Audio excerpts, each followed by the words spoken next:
আসসালামু আলাইকুম ওয়া রাহমাতুল্লাহি ওয়া বারাকাতুহু।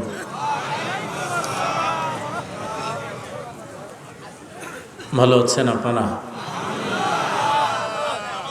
আলহামদুলিল্লাহ আলহামদুলিল্লাহ ভালো আছি। তবে রাত বেশি হওয়ার কারণে একটু মন খারাপ, নাকি? ভাইরা দাঁড়িয়ে আছেন, কি বসার জায়গা নাই? দাঁড়িয়ে আছেন, মেহেরবানি করে বসেন। কোরআনের মাহফিল এটা বসে বসে শোনার আদব। আপনারা মেহেরবানি করে একটু বসেন। আপনাদের ধৈর্যচ্যুতি যাতে না হয়, অল্প সময় আপনাদের সাথে নিয়ে আলোচনা করব ইনশাআল্লাহ। ওমা তাওফীকি ইল্লা বিল্লাহ, আলাইহি তাওয়াক্কালতু ওয়া ইলাইহি উনীব। সুবহানাকা লা ইলমা লানা ইল্লা মা আল্লামতানা ইন্নাকা আনতাল আলিমুল হাকীম। ইন্নাল হামদালিল্লাহ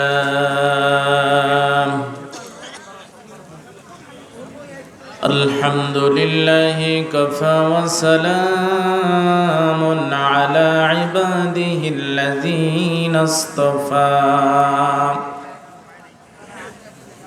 أما بعد فقد قال الله تعالى في كلامه المجيد وفي فرقان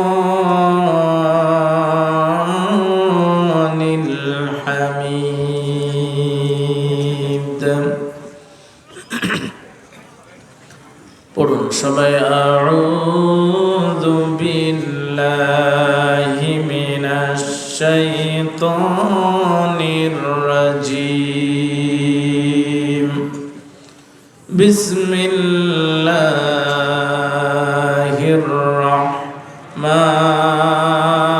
রাহমানির রাহিম।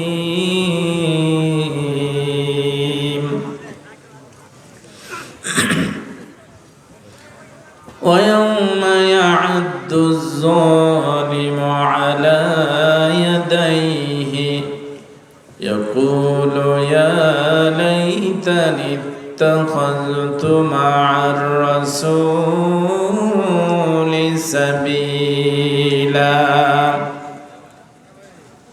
يا ويلتى ليتني لم أتخذ فلانا خليلا لقد أضلني عن الذكر بعد إذ جاءني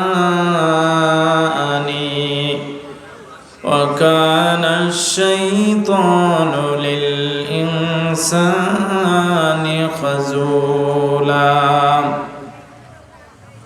وقال الرسول يا رب إن قومي اتخذوا هذا القرآن مهجورا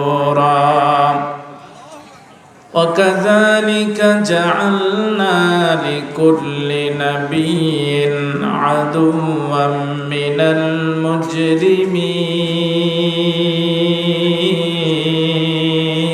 المجرمين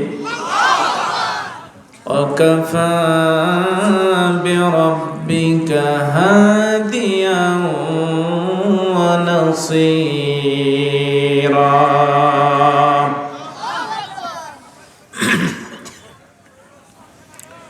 وقال عليه الصلاة والسلام من رأى منكم منكرا فليغير بيده فإن لم يستطع فبلسانه فإن لم يستطع فبقلبه وذلك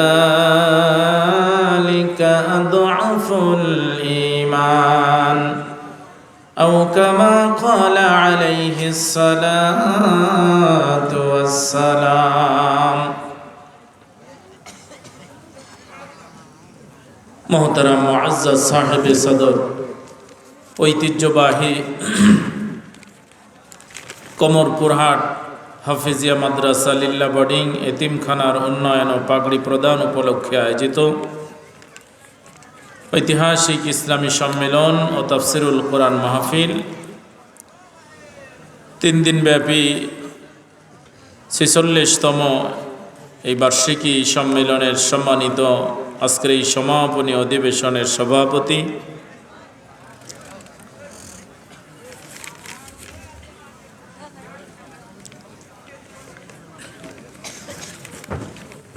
জনাব আলহাজ হযরত মাওলানা মোহাম্মদ মুসা কালিমুল্লাহ, বিশিষ্ট শিক্ষাবিদ, ছোট নারিচাগাড়ি হাম্মাদিয়া সিনিয়র ফাজিল মাদ্রাসার সম্মানিত অবসরপ্রাপ্ত আরবি প্রভাষক, আল্লাহ তার হায়াতে বারাকা দান করুন, পড়ুন আমিন।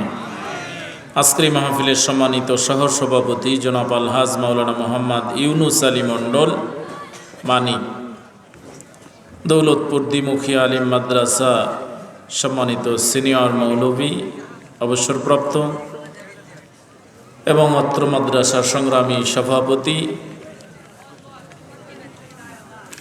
আজকের এই সমাপনী অধিবেশনের সম্মানিত প্রধান অতিথি, বিশিষ্ট শিক্ষাবিদ, বর্ষিয়ান রাজনীতিবিদ, বাংলাদেশ জামাত ইসলামী গাইবান্ধা জেলার শাখার সম্মানিত সাবেক আমির, আজকের এই মাহফিলের সম্মানিত আমন্ত্রিত প্রধান মেহমান জননেতা জনাব অধ্যক্ষ মোহাম্মদ নজরুল ইসলাম লেবু সহ আজকের এই মাহফিলে আমন্ত্রিত বিশেষ অতিথিবৃন্দ, হযরত উলামায়ে কেরাম,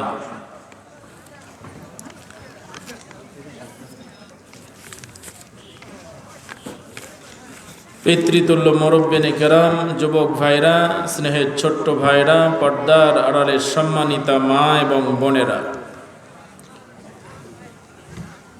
সকলের প্রতি আবারও আন্তরিক সালাম পেশ করছি। আসসালামু আলাইকুম ওয়া রাহমাতুল্লাহি ওয়া বারাকাতুহু। মহান রবের দরবারে কালিমাতুশ শুকর আদায় করছি, যিনি আমাদেরকে বাছাই করে করে আল্লাহর কোরআন শোনার জন্য নিয়ে আসলেন। পড়ুন আলহামদুলিল্লাহ, আওয়াজ দিয়ে পড়ুন আলহামদুলিল্লাহ। এইখানে বাছাই করে কে নিয়ে আসছেন? আর এইখান থেকে কিছু মানুষকে ছাঁটাই কে করেছেন? তাহলে কোরআনের জন্য আল্লাহ বাছাই করেন কাউকে, আবার কাউকে ছাঁটাই করেন। ছাঁটাই মানে বুঝি তো আমরা, তাই না? বাদ দেওয়া, তাই না? চাকরি থেকে চাকরিচ্যুত করা।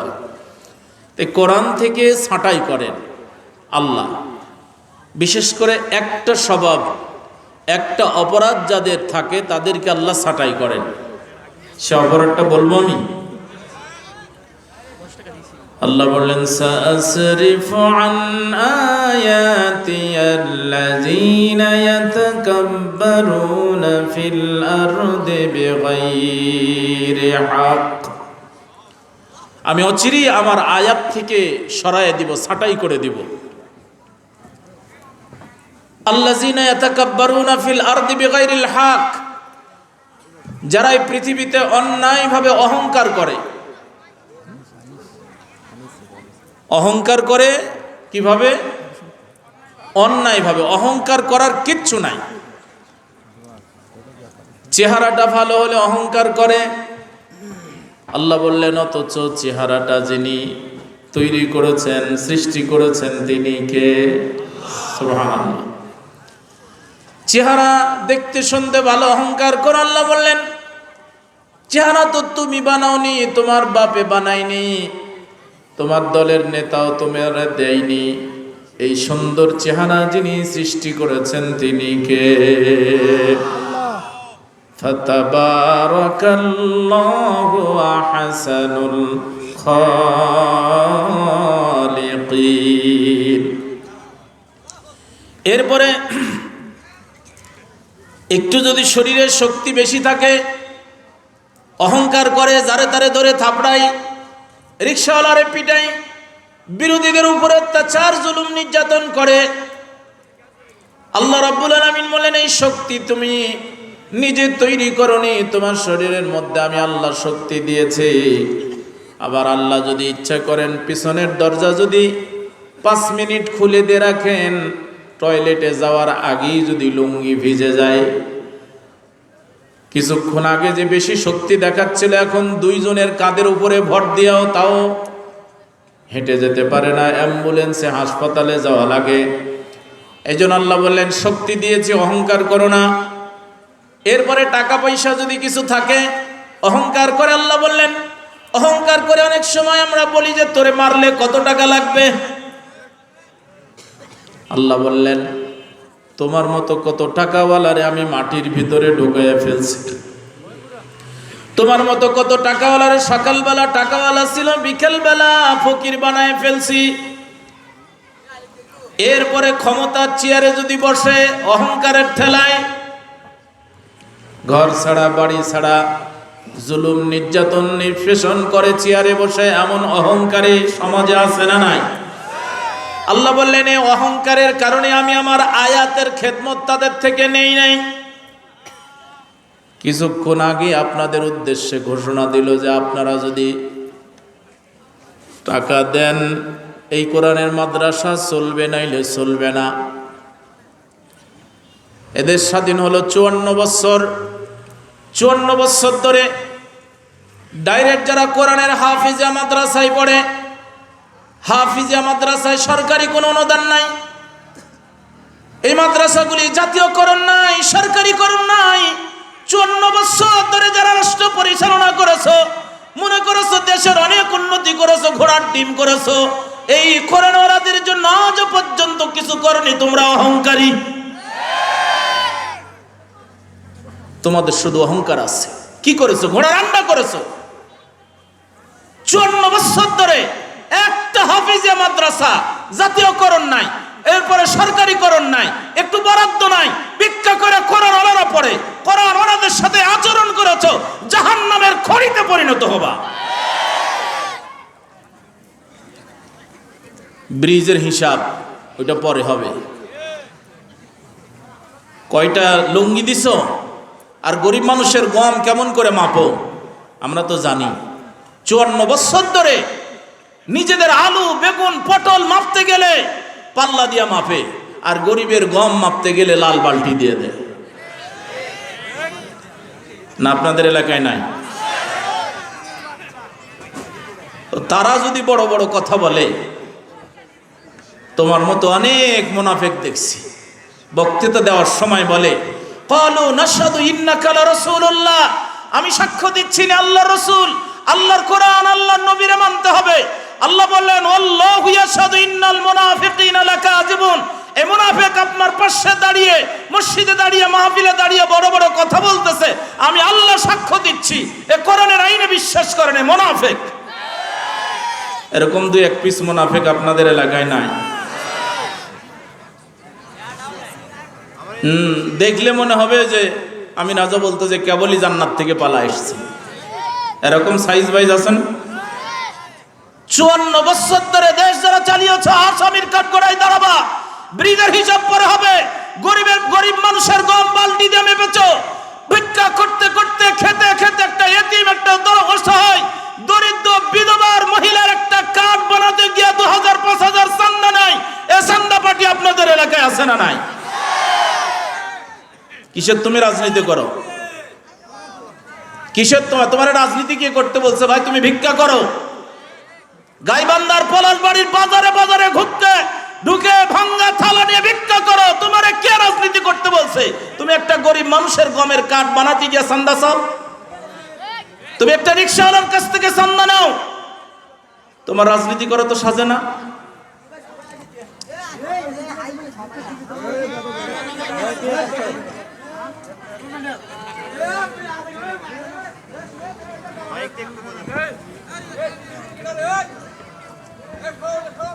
এই সামনে এসে বসো, নাইলে বাইরে যাও, সবগুলা কেটে বাইন্ধে থুয়ে ওয়াজ শোনাবো।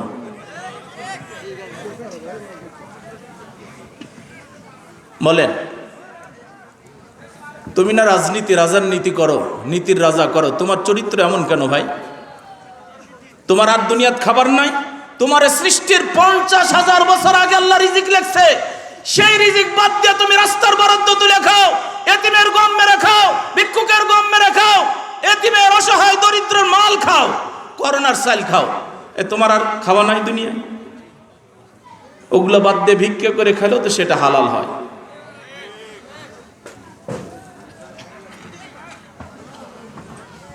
এরকম রাজনীতিবিদ আপনাদের সমাজে, আমাদের সমাজে আছে না? না।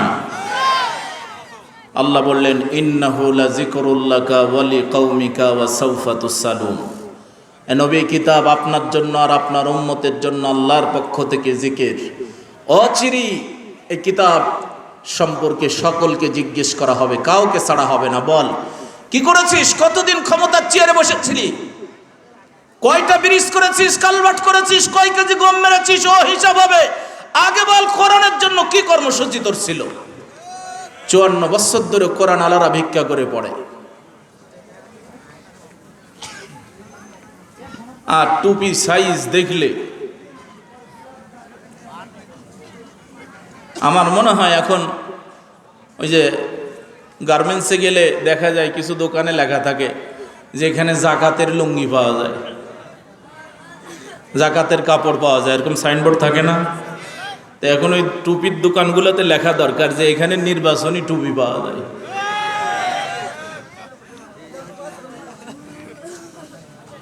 এই আশ্চর্য কথা।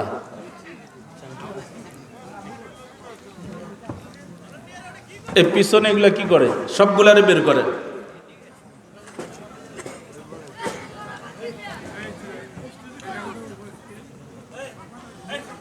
নির্বাচন আসলেই টুপি সুন্দর পরে, সারা বছর খবর নাই, আছে না নাই? আসরের নামাজ 3 বার পড়ে, অন্য সময় খবর নাই। আর আমরাও তো সেরকম, যদি একটু টুপি দেখি আর একটু সুবহানাল্লাহ আলহামদুলিল্লাহ দেখি, তাহলে মনে করি যে না, ভালো হয়ে গেছে। প্রিয় উপস্থিতি, এই জন্য এই 54 বছর ধরে হাফেজিয়া মাদ্রাসা কোনো চিন্তা করেনি। তার মানে বোঝা যাচ্ছে এরা অহংকারী, এরা ক্ষমতায় গেলে শুধু অহংকার করে, এরা জুলুম করে, নির্যাতন করে, নিপীড়ন করে। একটা গায়কের জন্য, একটা ক্রিকেটারের জন্য লক্ষ লক্ষ কোটি কোটি টাকা খরচ করবে। এই মানুষগুলির রক্ত ঘামানো, ঘাম ঝরানো টাকা দিয়ে শিক্ষা খাত চলে। আপনার আমার এদেশের সাধারণ মানুষগুলির টাকা দিয়ে বুয়েট থেকে, রুয়েট থেকে ইঞ্জিনিয়ার হয়, মেডিকেল থেকে ডাক্তারি পড়ায়। আর কোরআন পড়তে গেলে তখন আর টাকা নাই, তখন ভিক্ষা করে পড়ো। কেন? কোরআন যারা পড়ে তারা পাকিস্তান থেকে আসছে, নাকি আফগানিস্তান থেকে তারা আসছে।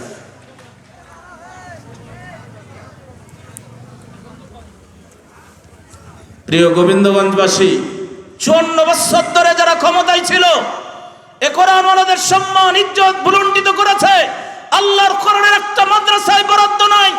সুতরাং এই 56,000 বর্গ মাইলে কোরআনের আলো দিয়ে সাজাতে এখনো যদি আবার জীবন লাগে, রক্ত লাগে, দিয়ে 56,000 বর্গ মাইল কোরআন দিয়ে সাজাবো, কারা কারা রাজি আছে? হাত উঁচু করে দেখা।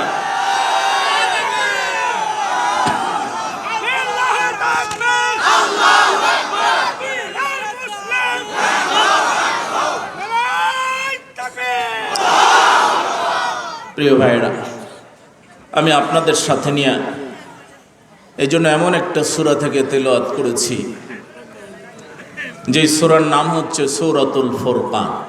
কি নাম? সূরার নামও ফুরকান, কোরআনের নামও ফুরকান। সুবহানাল্লাহ বলেন।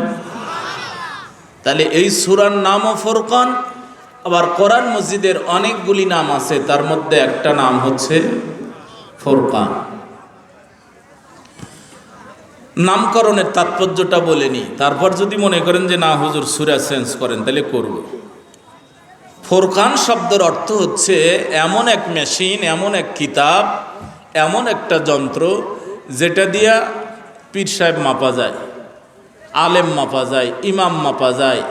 এরপর এটা দিয়ে নেতা চিনা যায়, এটা দিয়ে দল চিনা যায়, এটা দিয়া কোনটা হালাল কোনটা হারাম, এটা দিয়া কোনটা খাবেন কোনটা খাবেন না, কোথায় বসতে পারবেন কোথায় বসতে পারবেন না, কারে বিয়ে করতে পারবেন, কারে বিয়ে করতে পারবেন না, এরপরে কোথায় যেতে পারবেন, কোথায় যেতে পারবেন না, কোন কথা বলতে পারবেন, কোন কথা বলতে পারবেন না, কারে ভোট দিতে পারবেন, কারে দিতে পারবেন না, এরপর সব কিছু আলাদা করে হক আর বাতিল, সত্য আর মিথ্যা সব কিছু আলাদা করে দেখায় দিতে পারে, সেই কিতাবের নাম হলো ফুরকান।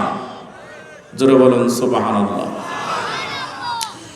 এই কিতাব এমন একটা মেশিন, যদি আপনি নিজের সাথে ধরেন, আপনি নিজেকে মুমিন অথবা মুনাফিক অথবা ফাসিক অথবা কাফের, এই কিতাব দিয়ে আপনি নিজেকে যাচাই করতে পারবেন।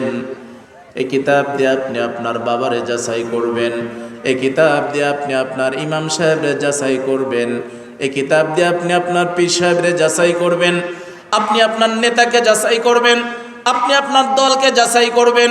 এই কিতাব দিয়ে আপনার ব্যবসা আপনি যাচাই বাছাই করে দেখবেন। এই কিতাব বলে দিবে যে আসলে কে হকের উপরে আছে আর কে বাতিলের উপরে আছে। এই জন্য এটার নাম হলো ফুরকান। এই যে সূরাটা তেলাওয়াত করেছি, সূরার নাম ফুরকান।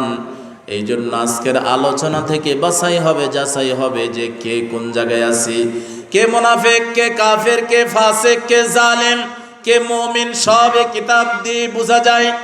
এখন এই সূরা দিয়ে যদি আলোচনা করি, তাহলে কারা ফাসিক, কারা মুনাফিক, কারা কাফের সব আলাদা হয়ে যাবে। এখন কি এই সূরার আলোচনা করব না সূরাটা চেঞ্জ করব? হ্যাঁ, সমস্যা হবে না তো আবার? কারণ জ্বর মাপার একটা মিটার আছে, ডায়াবেটিস মাপার একটা মিটার আছে, যন্ত্র আছে। এইটা দিয়ে লাগালে আপনি বুঝতে পারেন ঠিক ঈমান মাপার যন্ত্র, মুনাফিকি মাপার যন্ত্র, ফাসিকি মাপার যন্ত্র, দল মাপার যন্ত্র, হক বাতিল সব কিছু আলাদা করে দেখায় দেয় এই কিতাব। এই জন্য এই কিতাব দিয়ে নিজেকে যাচাই করতে হবে, কে কি বললো ওটার চাইতে এ কোরআন দিয়ে যাচাই করেন। এই জন্য আল্লাহ রাব্বুল আলামিন এই সূরাটার নাম দিয়েছেন সূরাতুল ফুরকান, আর কোরআন মজিদের নাম হলো ফুরকান। এই সূরার প্রথম আয়াত থেকে সূরার নামও করা হয়েছে, আবার কোরআন মজিদকেও ফুরকান বলে অভিহিত করা হয়েছে। এই সূরার প্রথম আয়াত আল্লাহ রাব্বুল আলামিন বললেন, তাবারাকাল্লাযী নাযালাল ফুরকানা আলা আবদিহি লিয়াকুনা লিল আলামিনা নাযীরা। বরকতময় সে আল্লাহ যিনি তার বান্দার প্রতি ফুরকান নাজিল করেছেন, গোনা পৃথিবীর মানুষকে ভয় দেখানোর জন্য, সতর্ক করার জন্য এই ফুরকান নাজিল করেছে। সাবধান, এই ফুরকান বলতেছে তোমার এই রাস্তাটা ভুল, এই ফুরকান বলতেছে তুমি কথা বলেছো এটা ভুল, এই ফুরকান বলতেছে তোমার রাজনীতি ভুল, এই ফুরকান বলতেছে তোমার ব্যবসা ভুল, এই ফুরকান বলতেছে তোমার অর্থনীতি ভুল, এই ফুরকান বলতেছে তোমার দাম্পত্য জীবন ভুল, এই কোরআন বলতেছে তোমার তালাক দেওয়ার নিয়ম ভুল। এই কিতাব সতর্ক করার জন্য আল্লাহ তার বান্দার প্রতি ফুরকান হিসাবে নাজিল করেছেন। জোরে বলেন সুবহানাল্লাহ। এই কিতাবের অনেকগুলি নাম আছে। এই কিতাব যে ফুরকান, আল্লাহ রাব্বুল আলামিন এই কিতাবের মধ্যে একটা সূরা দিয়েছেন, সে সূরার নাম হলো সূরাতুল মুনাফিকুন। আপনি মুনাফিক মাপার জন্য বড় হুজুরের কাছে ফতোয়া নিতে যাওয়া লাগবে না, ওনার কাছে যাবেন, আমার কাছে যাবেন, আমার মতের বাইরে যতগুলো আছে সবগুলোর আমি মুনাফিক বলবো, ফাসিক বলবো, কাফের বলবো। কিন্তু এই কিতাবের কাছে যদি যান তাহলে আসল ফতোয়া পাবেন। এই কিতাবকে জিজ্ঞেস করেন মুনাফিক কারা, এই কিতাব আপনাকে বলে দিয়েছে, ইদা জাআকাল মুনাফিকুনা ক্বালু নাশহাদু ইন্নাকা লারাসূলুল্লাহ আল্লাহু ইয়ালামু ইন্নাকা লারাসূলুহু আল্লাহু ইয়াশহাদু ইন্নাল মুনাফিকিনা লাকাযিবুন। যারা বলুন আল্লাহু আকবার। মুনাফিক চিনবেন? আল্লাহ বলছেন এই কিতাব দিয়ে চিন, ফতোয়া ভুল হবে না। কিন্তু আমার কাছে যদি বলেন তাহলে আমার সাথে যার শত্রুতা আছে তারে ফতোয়া দিয়ে দিব। কিন্তু এই কোরআন থেকে ফতোয়া নেন,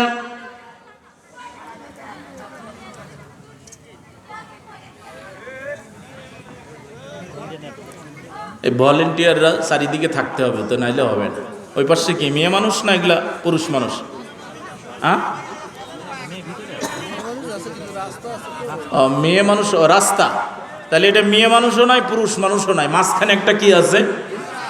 এই হিজড়া। এগুলা হিজড়া না হলে এভাবে করে ঘুরে কোরআন মাজিদের আলোচনা রেখে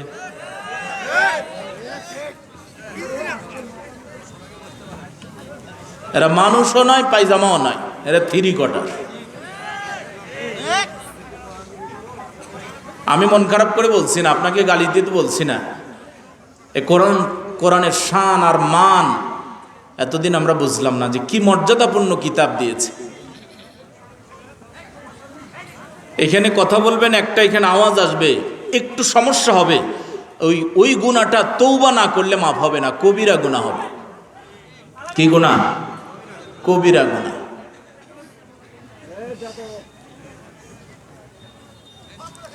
অত পাগল করে ফেললেন আপনারা। আপনাদের এলাকার মানুষ সম্পর্কে তো আমার ভালো ধারণা ছিল। কোরআনের প্রতি আদব থাকলে তো হবে না। আল্লাহর নবীর সাহাবীদের কানে যদি কোরআনের আওয়াজ যেত, সাথে সাথে সব কাজ সব আওয়াজ বন্ধ করে দিতেন। কি আদেশ হচ্ছে শুনতেন, সুবহানাল্লাহ। আর আমাদের অবস্থা হচ্ছে যে জুতা দিয়ে দুটা বাড়ি মারলেও শুনবেন। এই কোরআন মসজিদের অনেকগুলি নাম আছে, আমি বলি নাই, তার মধ্যে একটা নাম বলছি ফুরকান। তার মধ্যে আরো কয়েকটা নাম বলি, আপনারা একটু এখন মনোযোগ দেন। এই কিতাবের নাম হচ্ছে কিতাব। কি নাম? কিতাব। তানজিলুল কিতাব। এটা কিতাব মানে হচ্ছে লিখিত, আর এটা হচ্ছে কিতাবুল্লাহ মানে কার লিখিত? আওয়াজ দিয়ে বলুন, কার লিখিত? আল্লাহর লিখিত। মানে আল্লাহ বললেন, গোলাম এই কাগজে হয়তো প্রেসে লেখা আছে, কিন্তু এটার মূল কিতাব আমি আল্লাহ আমার নিজের হাতেই লিখেছি, এই জন্য এটার নাম হলো কিতাবুল্লাহ। আর একটা নাম আছে কালামুল্লাহ। কালাম মানে হলো পঠিত। আল্লাহ রাব্বুল আলামিন বললেন, গোলাম এই কিতাব আমি আমার নিজের হাতেই শুধু লিখি নাই, এই কিতাব আমি আমার জবান দিয়ে তেলাওয়াত করেছি। কোনো বই কোনো পুস্তক যদি লেখক নিজে লেখেন আবার নিজেই পড়েন, তাহলে ওটা কিতাব, ওটা কালাম। আল্লাহ বললেন এটা কিতাব এবং কালাম, কিতাবুল্লাহ এবং কালামুল্লাহ। অর্থাৎ এই কিতাব আমি আল্লাহ নিজের হাতেই লিখেছি, এবং আল্লাহ বলছেন আমি আমার পবিত্র জবান দিয়ে তেলাওয়াত করেছি। এরপরে এই কিতাব হলো দলিল। এটা কি? দলিল। আমাদের সমাজে একটা কথা আমরা সবাই জানি, বলি যে দলিল যার জমিদার। আল্লাহর নবী বললেন এটা দলিল। আল কোরআন হুজ্জাতুল লাকা আও আলাইকা, নবী বললেন এটা কারো পক্ষে দলিল আবার কারো বিপক্ষে দলিল। অর্থাৎ এই কোরআন যার পক্ষে দলিল তিনি জান্নাতে যাবেন, জান্নাতের দলিল হিসাবে উপস্থাপিত হবে। এই কোরআন আবার কারো বিপক্ষে দলিল। এই কোরআন যদি কারো বিপক্ষে দলিল দেয়, ও নিজেই দলেরই হোক, যেই জায়গারই লোক হোক, এরপর নামাজ পড়ুক, রোজা করুক, হজ যাকাত যা দিবে, কোরআন যদি কোনো আচরণের কারণে বিপক্ষে যায় সে জাহান্নামে যাবে। এই জন্য এটা হলো দলিল। সুবহানাল্লাহ। এই কিতাবের আর একটা নাম হলো হাদিস। কি নাম? হাদিস। হাদিস মানে হলো বাণী, আর আল্লাহ এটাকে বলছেন আহসানুল হাদিস, সর্বোত্তম বাণী। সুবহানাল্লাহ বলেন। আল্লাহু নাজ্জালা আহসানাল হাদিস কিতাবাম মুতাশাবিহাম মাসানিয়া তাকশাইরু মিনহু জুলুদুল্লাযীনা ইয়াখশাউনা রাব্বাহুম সুম্মা তালিনু জুলুদুহুম ওয়া কুলুবুহুম ইলা যিকরিল্লাহ। আল্লাহু আকবার। এটা পড়লে অনেকের অন্তর ভয়ে কেঁপে ওঠে, গায়ের উপরে লোমকূপগুলি খাড়া হয়ে যায়। ওয়াজিলাত কুলুবুহুম, এদের অন্তর কেঁপে ওঠে। ওয়াইদা তুলিয়াত আলাইহিম আয়াতুহু, এই কিতাব যদি তেলাওয়াত করেন, এই কিতাব আগে বলছি ফুরকান, জাদাতুহুম ঈমানা, এই কিতাব যদি তেলাওয়াত করে শোনানো হয় তাদের ঈমান বেড়ে যায়, এরা হলো ঈমানদার। জোরে বলেন সুবহানাল্লাহ। আর এই কিতাব পড়লে আপনি বুঝতে পারবেন, এখানেই বুঝবেন, নিজেরা বুঝেন, আমি পড়ি আর আপনারা মিলেন। তাহলে মুমিন যারা এই কিতাব তেলাওয়াত করলে ঈমান বাড়বে এবং ওয়াজিলাত কুলুবুহুম, আল্লাহর ভয় দেখালে, পরকালের ভয় দেখালে অন্তরটা ভয়ে কেঁপে উঠবে। আবার এই কিতাব যখন মুনাফিকদের সাথে তেলাওয়াত করা হবে, মুনাফিকদের সামনে, তখন মুনাফিকদের আচরণ কেমন হয় আপনি একটু মিলায় দেখেন। আল্লাহর কসম, আপনি 5 ওয়াক্ত নামাজ পড়েন, হজও কয়েকবার করছেন, আপনার সাথে যদি এই কিতাবের আয়াত মিলে যায় তাহলে আপনি মুনাফিক, আমি মুনাফিক। আর যদি ইমানদারের লক্ষণ মিলে যায় তাহলে আপনি মুমিন। আমি কয়েকটা আয়াত বলি, অনেক আছে। মুনাফিকদের আচরণ দেখেন কেমন। আল্লাহ রাব্বুল আলামিন বলছেন, নবী গো, মুনাফিক যারা, তাদের সামনে যদি আপনি এই কোরআনের কথা, এই কোরআনের তেলাওয়াত করে ডাক দিয়ে বলেন, ওয়া ইযা কিলা লাহুম তাআলাউ ইলা মা আনজালাল্লাহু ওয়া ইলার রাসূলি রাআইতাল মুনাফিকিনা ইয়াসুদ্দুনা আনকা সুদুদা।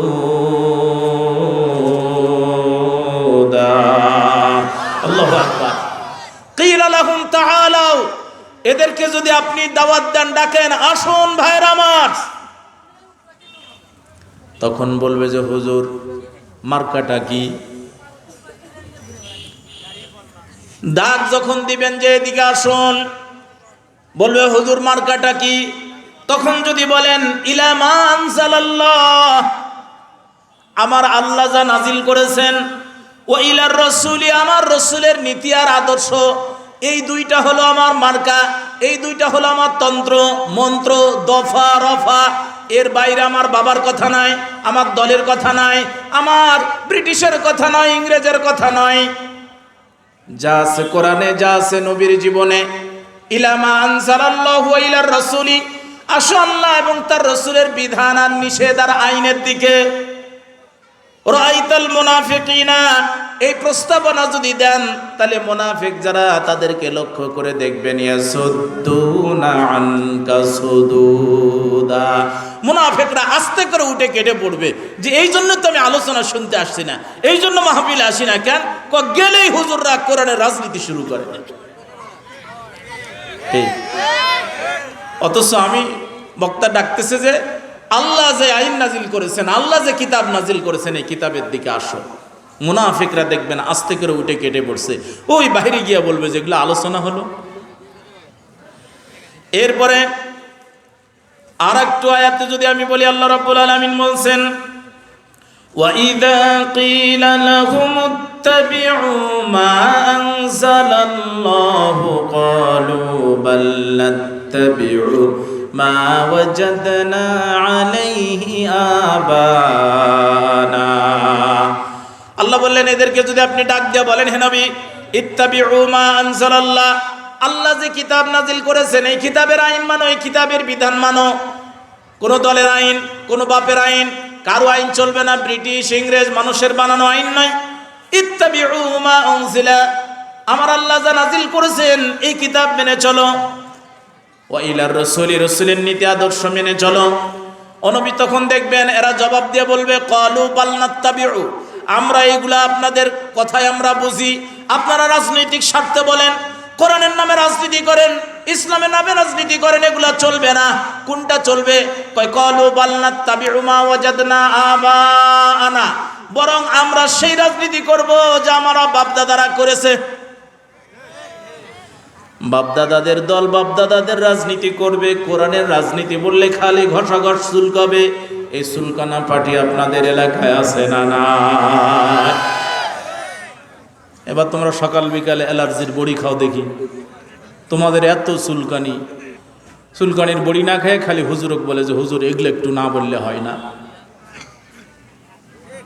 বাল নাত্তাবিউ মা ওয়াজাদনা আলাইহি আবানা, আমরা আমাদের দলের, আমাদের পূর্বপুরুষের, ঊর্ধ্বতন পুরুষদের কথা, তাদের শেখানো রাজনীতি আমাদের জন্য অনেক ভালো। আল্লাহ বলেন, আওয়ালাউ কানাশ শাইতানু ইয়াদউহুম ইলা আযাবিস সাঈর, পূর্বপুরুষের নামে যারা, যাদের নীতি আর আদর্শের দিকে ডাকতেছো, ওরা তো শয়তান। কে বলছেন? আওয়ালাউ কানাশ শাইতানু ইয়াদউহুম ইলা আযাবিস সাইর, বাপ দাদার আর নেতার আদর্শের নামে যে এই শয়তানগুলা জাহান্নামের দিকে ডাকতেছে, তো তোমরা জাহান্নামে যাবা।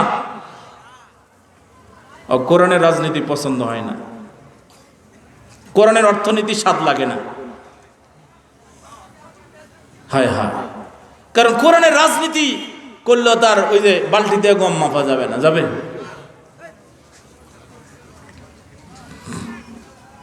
প্রিয় উপস্থিতি, খেয়াল করেন, তাহলে কোরআনের আয়াতের কথা, আইনের কথা, বিধানের কথা বললে মুনাফিকরা চলে যাবে।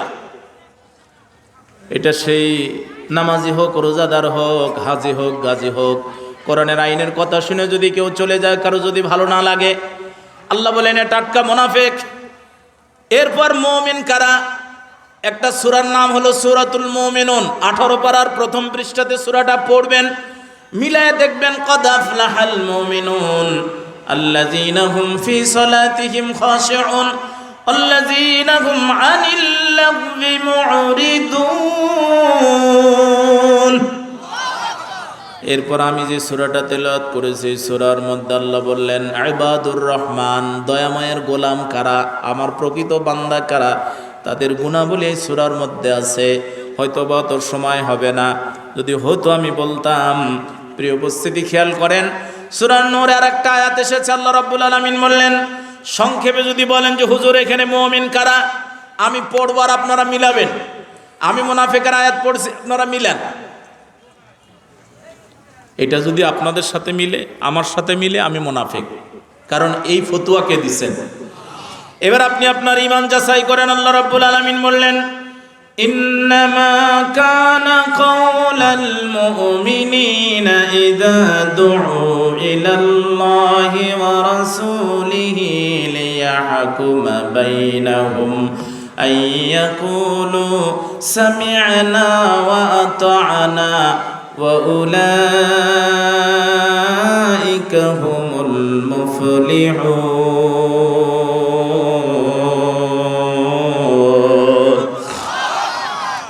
আল্লাহ রাব্বুল আলামিন বলছেন মুমিন তো তারা, মিলান। আপনি কে বলছেন?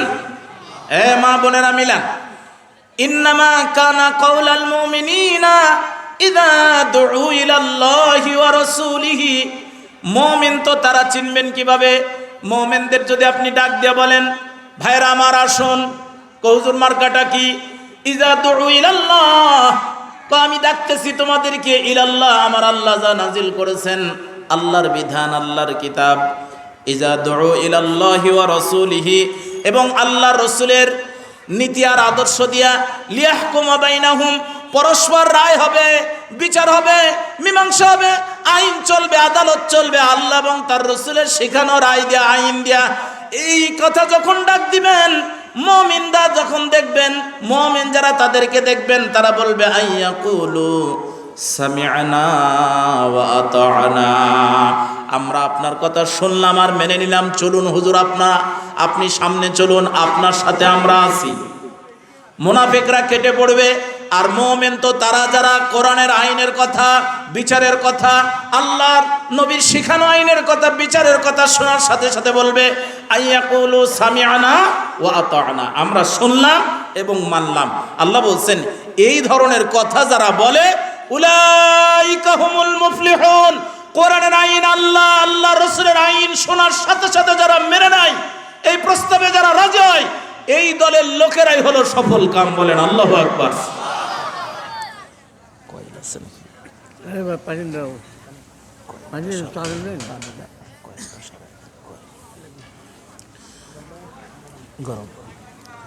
আল্লাহ বলছেন তাহলে মুনাফিকরা কোরআনের আইনের কথা শুনলে আস্তে করে উঠে চলে যাবে, আর মুমিনরা বলবেন হুজুর চলুন, সামি'না ওয়া আতা'না। আল্লাহ বলছেন, রাসূল বলছেন, আমার বাপের কথা, আপনার বাপের কথা, আপনার দলের কথা, ব্রিটিশ, ইংরেজ, অমুক সাহেব তমুক সাহেব নয়, আল্লাহ এবং তার রাসূল বলছেন, আমি শুনলাম এবং মেনে নিলাম, আছি আপনার সাথে। এরা হলো মুমিন। আর এই শ্রেণীর লোকেরা, এই দলের লোকেরা সফল কাম। জোরে বলেন সুবহানাল্লাহ।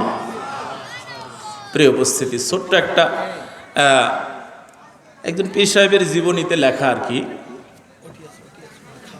পীর সাহেবের এক মুরিদ, খুব কাছের পীর সাহেবের এলাকায় বাড়ি, বিবাহ করেছেন, বিবাহ করার পর সন্তানের জন্য মানত করছেন যে আল্লাহ আমার যদি সন্তান হয়, এই সন্তান তুমি যদি দাও তাহলে আমি একটা খাসি জবাই করে এলাকার লোকজনদের খাওয়াবো। তো 1 বছর হয়ে গেল, কোনো সন্তান নাদি নাই। 2 বছর, 3 বছর, এইভাবে করতে করতে 12 বছর। এক যুগ হলো, সন্তান চায় কিন্তু সন্তান কে দিতে পারে? কোন দরবারে গেলে পাওয়া যায় না। দিতেও পারেন, নাও দিতে পারেন, ছেলেও দিতে পারেন, মেয়েও দিতে পারেন, দুটাই দিতে পারেন, নাও দিতে পারেন, সবকে। ইয়াহাবু লিমান ইয়াশাউ ইনাসা ওয়া ইয়াহাবু লিমান ইয়াশাউ যুকুর আও ইউযাব্বিজুহুম যুকরানা ওয়া ইনাসা ওয়া ইয়াজআলু মান ইয়াশাউ আকিম। আল্লাহ ছেলেও দিতে পারেন, মেয়েও দিতে পারেন, দুটাই দিতে পারেন, নাও দিতে পারেন। তো এখন 12 বছর হয়ে গেল, সন্তানাদি হয় না।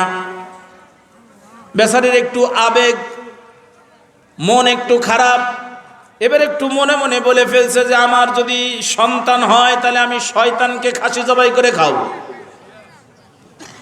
কাকে? শয়তানকে। মানে এত আল্লাহ বিল্লাহ করি, তারপর আল্লাহরে ডাকি দেয় না, এই জন্য একটু অভিমান করে কথাটা বলে ফেলছে। তো এখন কয়েক মাস পরে স্ত্রী ডাক দিয়ে বলতেছে যে শুকরিয়া করো, সুখবর আছে। কয় কি খবর? কয় তুমি বাবা হতে চলছো আর আমি মা হতে চলছি, পেটে বাচ্চা। তো বেচারির একটু মন খারাপ। স্ত্রী জিজ্ঞেস করে বলছে কি ব্যাপার, এতদিন পর আল্লাহ সন্তান দিছে, তুমি খুশি হও নাই? কয় কেন খুশি হব না? কয় তোমার মনটা তো বলতেছে যে তুমি খুশি হও নাই। কয় খুশি তো অবশ্যই হয়েছি, তবে শোনো, এই খুশির কথা শোনার পর আমার একটা বিপদে আমি পড়ে গেলাম। কয় কিসের বিপদ?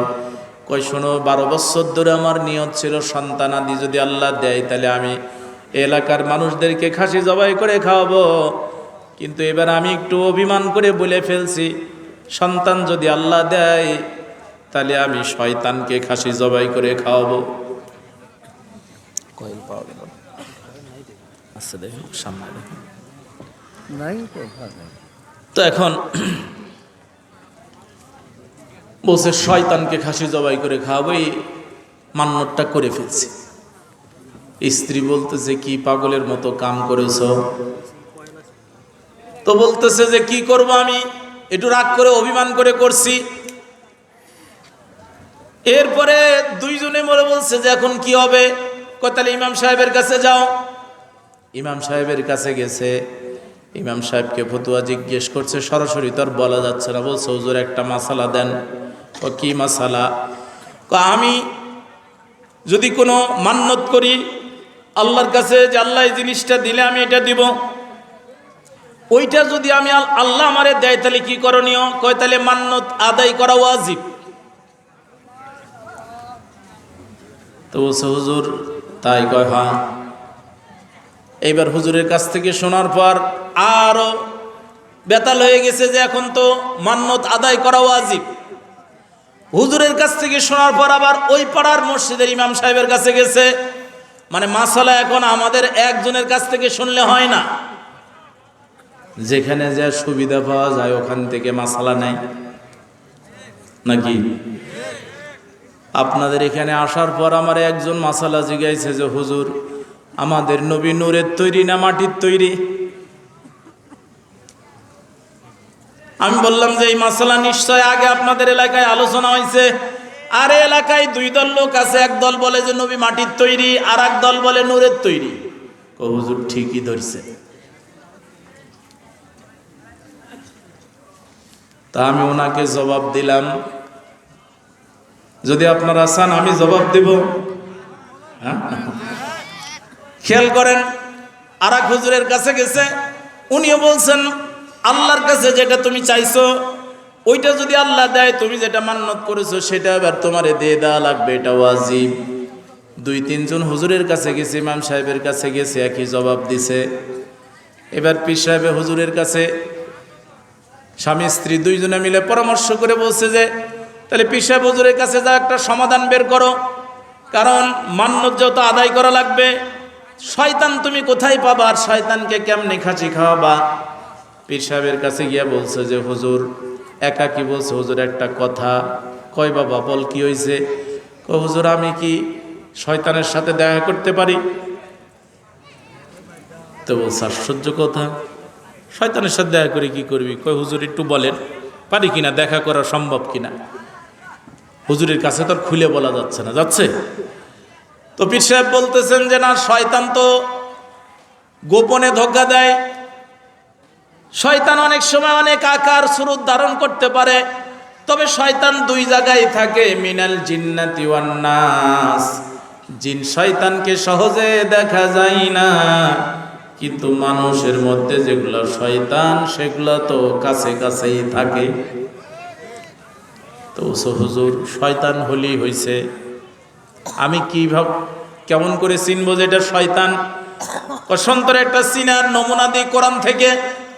হুজুর বলেন, কয় দেখবি আমার এখানে বার্ষিক মাহফিল হবে, ওই বার্ষিক মাহফিলে যদি কোনো বক্তা কোনো আলেম কোরআনের আইনের কথা বলে, এই মানুষের মধ্যে যেগুলো শয়তান এগুলো দেখবি আস্তে করে উঠে কেটে পড়বে আর বলবে যে শুরু হয়ে গেছে রাজনীতি।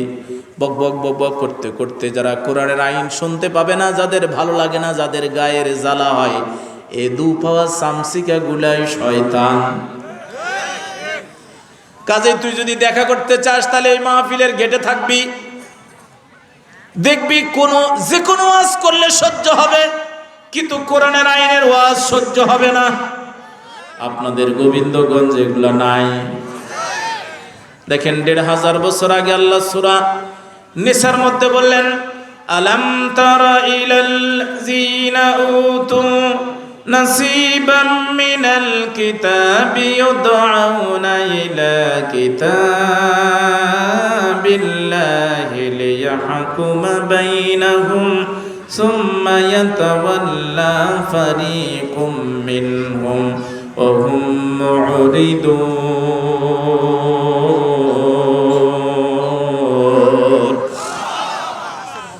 আলাম তারা ইলাল্লাযীনা উতু নাসীবাম মিনাল কিতাবি, হে নবী আমি এর আগে যাদেরকে কিতাব দিয়েছিলাম তাদের আচরণ কেমন ছিল আপনি জানেন?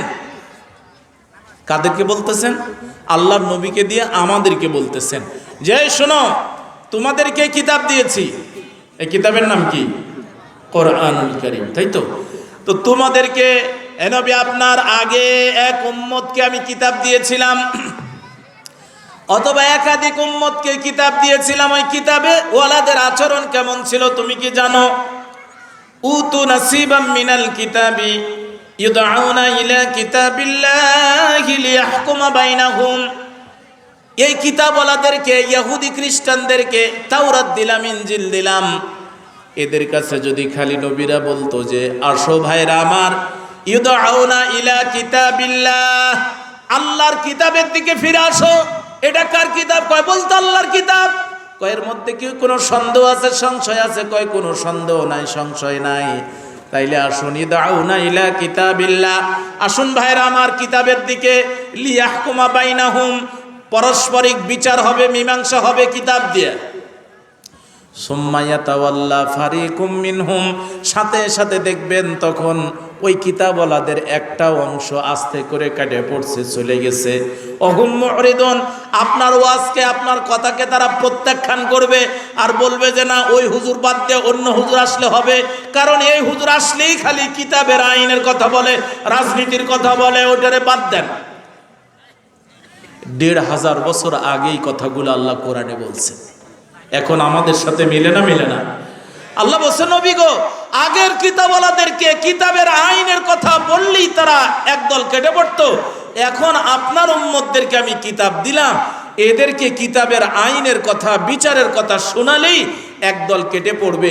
ওই ইহুদি আর এগুলার সাথে একেবারে মিল। ওই ইহুদিরা যেই জাহান্নামে, এখন যারা কিতাবের আইন অস্বীকার করে তারাও একই জাহান্নামে থাকবে। জোরে বলেন নাউযুবিল্লাহ। কথা কি বোঝা যাচ্ছে? প্রিয় উপস্থিতি, এখন উনি এটা শোনার পর মাহফিলের ওই প্রধান গেটে দাঁড়িয়ে আছে। ঠান্ডা বেশ করা যাবে তো? এখন ওই মেন গেটে দাঁড়িয়ে আছে। ওয়াজ করতে করতে এক বক্তা ওঠার পরে কিছুক্ষণ পর যখন কোরআনের আইন, কিতাবের আইন, ইসলামী সমাজ বিনির্মাণ এগুলো কথা যখন বলা শুরু করছে, তখন আস্তে করে লুঙ্গিটা একটু গুটায়া খুটখুট খুটখুট করতে চলে যাচ্ছে যে আসলাম একটু ওয়াজ শুনতে, কিন্তু এই যে শুরু হয়ে গেছে। তো ওই গেটের কাছে যখন গেছে, গেটের কাছে উনি দাঁড়ায় আছে এতিমের মতো, যে আমার মান্যতটা পুরো হওয়া লাগবে। দেখতেছে যে লুঙ্গি ধরে চলে যাচ্ছে, বলছে ভাই আসসালামু আলাইকুম। ওয়ালাইকুম সালাম। ভাই একটু আসেন এদিকে। কি হয়েছে? ভাই আপনার দাওয়াত আমার বাড়িতে। দাওয়াত মানে? হ্যাঁ চলেন বাড়িতে, খাওয়া দাওয়া ভালো আছে, খাসি জবাই করে খাওয়াবো। তো বলছে আপনারা চিনি না জানি না, হঠাৎ করে দাওয়াত, আপনার উদ্দেশ্য কি বলেন, বাড়ি কোথায়, কি নাম ইত্যাদি। এরপর তখন সত্য করে বলছে যে ভাই রাগ হয়েন না, কারণ আমি একটা মান্যত করেছিলাম যে আমার যদি সন্তান হয় তাহলে আমি শয়তানকে খাসি জবাই করে খাওয়াবো। তখন আরও চেতে গেছে, শয়তানকে খাসি জবাই করে খাওয়াবেন, তা আমার ডাকেন কি জন্য? কয় যে না ভাই চেতেন না, ওই বড় পীর সাহেব হুজুর আমারে বলছে যে যারা কোরআনের আইনের কথা, বিচারের কথা শুনলে এখান থেকে উঠে চলে যায়, কোরআনে নাকি দলিল আছে তারা মুনাফিক, তারা শয়তান। ইয়াদউহুম ইলা আযাবিস সাঈর, ওরা কোরআনের শাসনের দিকে না ডেকে বাপদাদার শাসনের দিকে ডাকবে, এরা হচ্ছে শয়তান। তো এখন এই মানুষ শয়তানকে খাসি খাওয়ালেও হবে ভাই, দয়া করে চলেন আমার মান্যতটা পুরা হোক। উনি এখন চিন্তা করছে সর্বনাশ করছে। পীর সাহেব হুজুর যখন বলছে নিশ্চয় দলিল প্রমাণ আছে, তো বলতেছে যে ভাই আপনি তো ভুল জায়গায় হাত দিছেন, আমি তো যাচ্ছি না ভাই, যেই সুন্দর ওয়াজ হচ্ছে এই ওয়াজ আর কোনোদিন পাবেন? ভাই উঠে যে চলে আসতেছেন, কয় না আমি যাচ্ছি না ভাই, আমার 1 নম্বর লাগছে রে, আমি আসবো না অনেকক্ষণ লাগছে, কিন্তু আমি খুব চাপাচাপি করে বসে আছি, আমি যাব 1 নম্বর সারবো আর আসবো। মনে করতেছে আজকে যত জলে জ্বলুক, কিন্তু আজকে ওয়াজ শেষ করে আর যাচ্ছি না। কারণ মুনাফিক একদম এলাকার মানুষ জানে ফেলবে, আরে দাওয়াত খায় ঘোষণা দিবে যে এটা হলো শয়তান।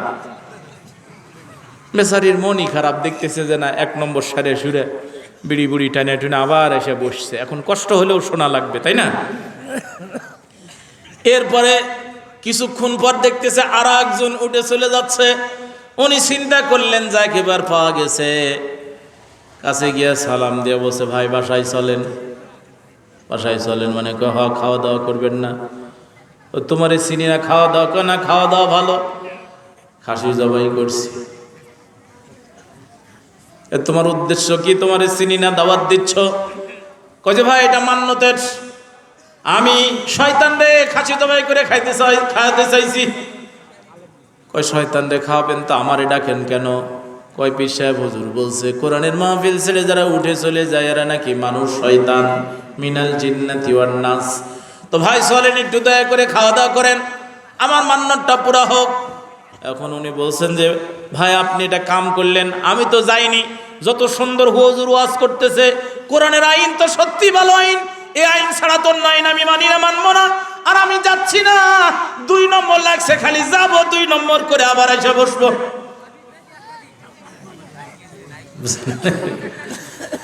তো এই জন্য 1 নম্বর 2 নম্বর লাগলে উঠবেন, বাকিরা উঠবেন না। উঠলেই মুনাফিক এবং শয়তান। কে বলছেন? আল্লাহ। মন খারাপ করলেন আপনারা? আগে বলছি যে সূরা চেঞ্জ করা লাগলে বলেন, কারণ ফুরকান হচ্ছে সব আলাদা করে দেখায় দিবে। এটা দিয়ে হুজুর চিনবেন, পীর সাহেব চিনবেন, এটা দিয়ে দল চিনবেন, নেতা চিনবেন, এটা দিয়ে ব্যবসা চিনবেন, এটা দিয়ে কি দরকার আপনি হালাল চিনবেন, হারাম চিনবেন। আল্লাহু আকবার। ওয়ানাজ্জালনা আলাইকাল কিতাবা তিবয়ানান লিকুল্লি শাইইন ওয়া হুদান ওয়া রাহমাতান ওয়া বুশরা লিল মুসলিমিন।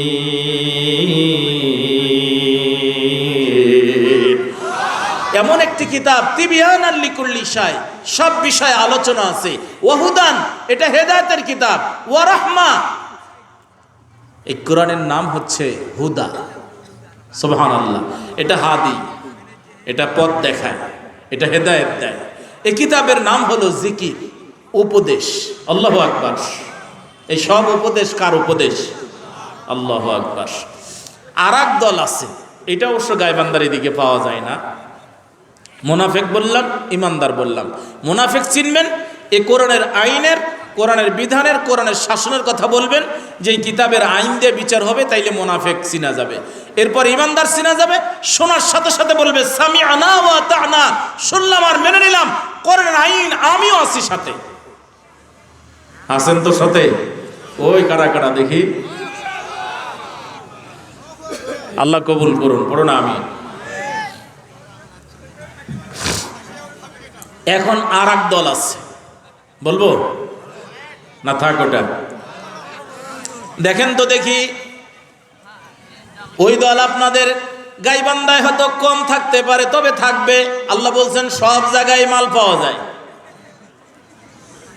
وَإِذَا تُتْلَى عَلَيْهِمْ آيَاتُنَا بَيِّنَاتٍ تَعْرِفُ فِي وُجُوهِ الَّذِينَ كَفَرُوا الْمُنكَرَ يَكَادُونَ يَسْطُونَ بِالَّذِينَ يَتْلُونَ عَلَيْهِمْ آيَاتِنَا قُلْ أَفَأُنَبِّئُكُمْ بِشَرٍّ مِّن ذَلِكُمْ النَّارَ وَعَدَهَا اللَّهُ الَّذِينَ كَفَرُوا وَبِئْسَ الْمَصِيرُ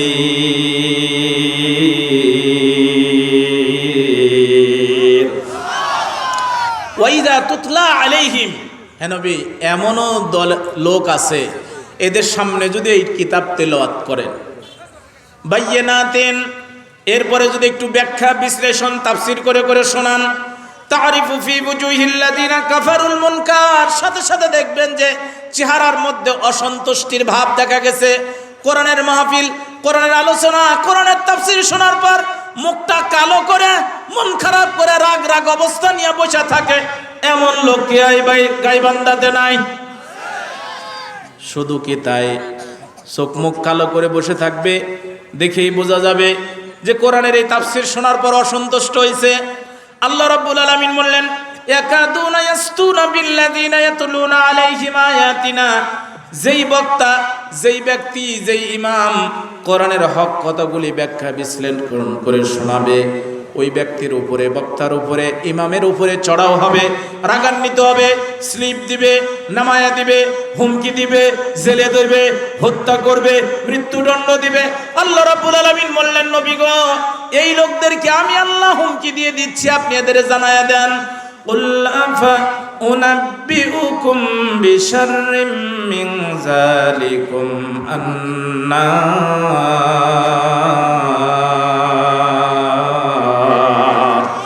জোরে বলুন আল্লাহু আকবার।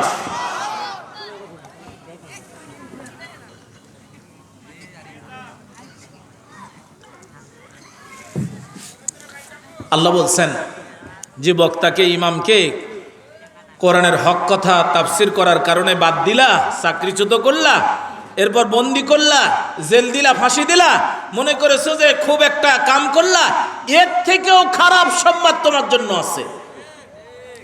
কুল আফা উনাব্বিউকুম বিশাররিম মিন যালিকুম আন-নার, তোমাদের জন্য জাহান্নামের আগুন তৈরি করে রাখছেন কে? ওয়াদাহাল্লাহ। কোরআনের তাফসীর শুনে, কোরআনের আইনের কথা শোনার পর যাদের চেহারা কালো হয়, মন খারাপ হয়, বক্তাকে স্লিপ দাও, ইমাম সাহেবকে বাদ দাও, রাজনীতির কথা বলছে কেন, চাকরি নাই। ইমাম নিযুক্ত করার আগেই বলে যে হুজুর কোন দল করেন তো, ইমামতি চাকরি আমাদের লাগবে, এখন আমরা কি করি? না না, আমি তেলতেলা হুজুর, আমি কোনো দল করি না। না, এরকমই লোক দরকার, এরকমই ইমাম দরকার। আল্লাহ বললেন ওয়ালতাকুম মিনকুম উম্মাতুন, তোমাদের মধ্যে একটা দল থাকাই দরকার। কে বলছেন? সুবহানাল্লাহ বলেন। আল্লাহ বললেন তোমাদের মধ্যে একদল লোক থাকা লাগবে, দল করা লাগবে। আর আমরা বলছি দল করি না। আল্লাহর নবী বললেন আমার উম্মত অন্য উম্মতেরা ৭২ দলে বিভক্ত হয়েছে, আর আমার উম্মতেরা ৭৩ দলে বিভক্ত হবে। আমি যতই বলি দল করি না, তার মানে আমি কোন দল করি না, মানে ওইটা এক দল। বললেন তোমাদের মধ্যে একটা দল থাকাই লাগবে, ইয়াদউনা ইলাল খায়রি, যারা মানুষকে কল্যাণের দিকে, কোরআন আর সুন্নাহর দিকে ডাকবে। ইয়ামুরুনা বিল মারুফি, সৎ কাজের আদেশ দিবে, ওয়া ইয়ানহাউনা আনিল মুনকার, ও সৎ কাজে বাধা দিবে। উলাইকা হুমুল মুফলিহুন, এই দলের লোকেরা সফল কাম। আল্লাহু আকবার।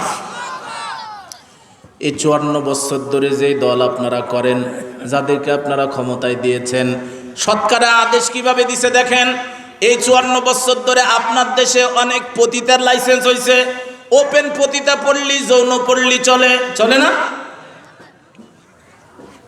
তো কি করলেন? এই যৌন পল্লী জেনার লাইসেন্স যেটা আছে, সেগুলোর মালিক দেশের মানুষ না, 18 কোটি মানুষ না? কারণ আপনাদের টাকা দিয়ে, আপনাদের দেওয়া ভোট দিয়ে চেয়ারে বসে এগুলো লাইসেন্স দিছে। আপনাদের টাকায় যে প্রশাসকের বেতন হয়, ওরা প্রশাসনের চেয়ারে বসে মদের লাইসেন্স দিল, পাড়ায় পাড়ায় গ্রামে গ্রামে সুদের লাইসেন্স দিল।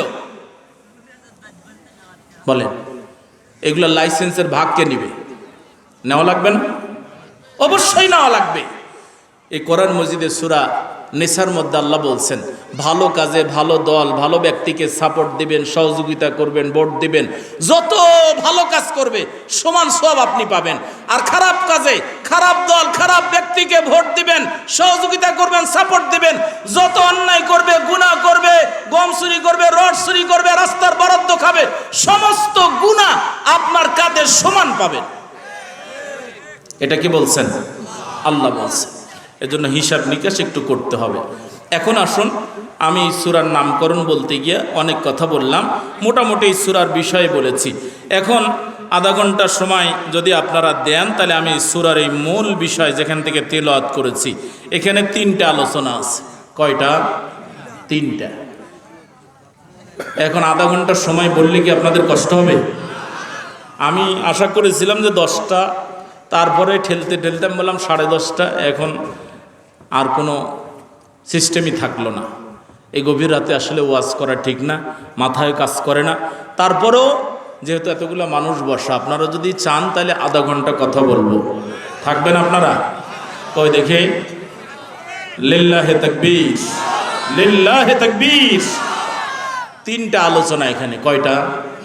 মনোযোগ দেন। 1 নম্বর আলোচনা হচ্ছে, কিয়ামতের ময়দানে এক প্রকার জালেম থাকবে, যারা নিজেদের হাত কামড়াবে 50,000 বছর ধরে।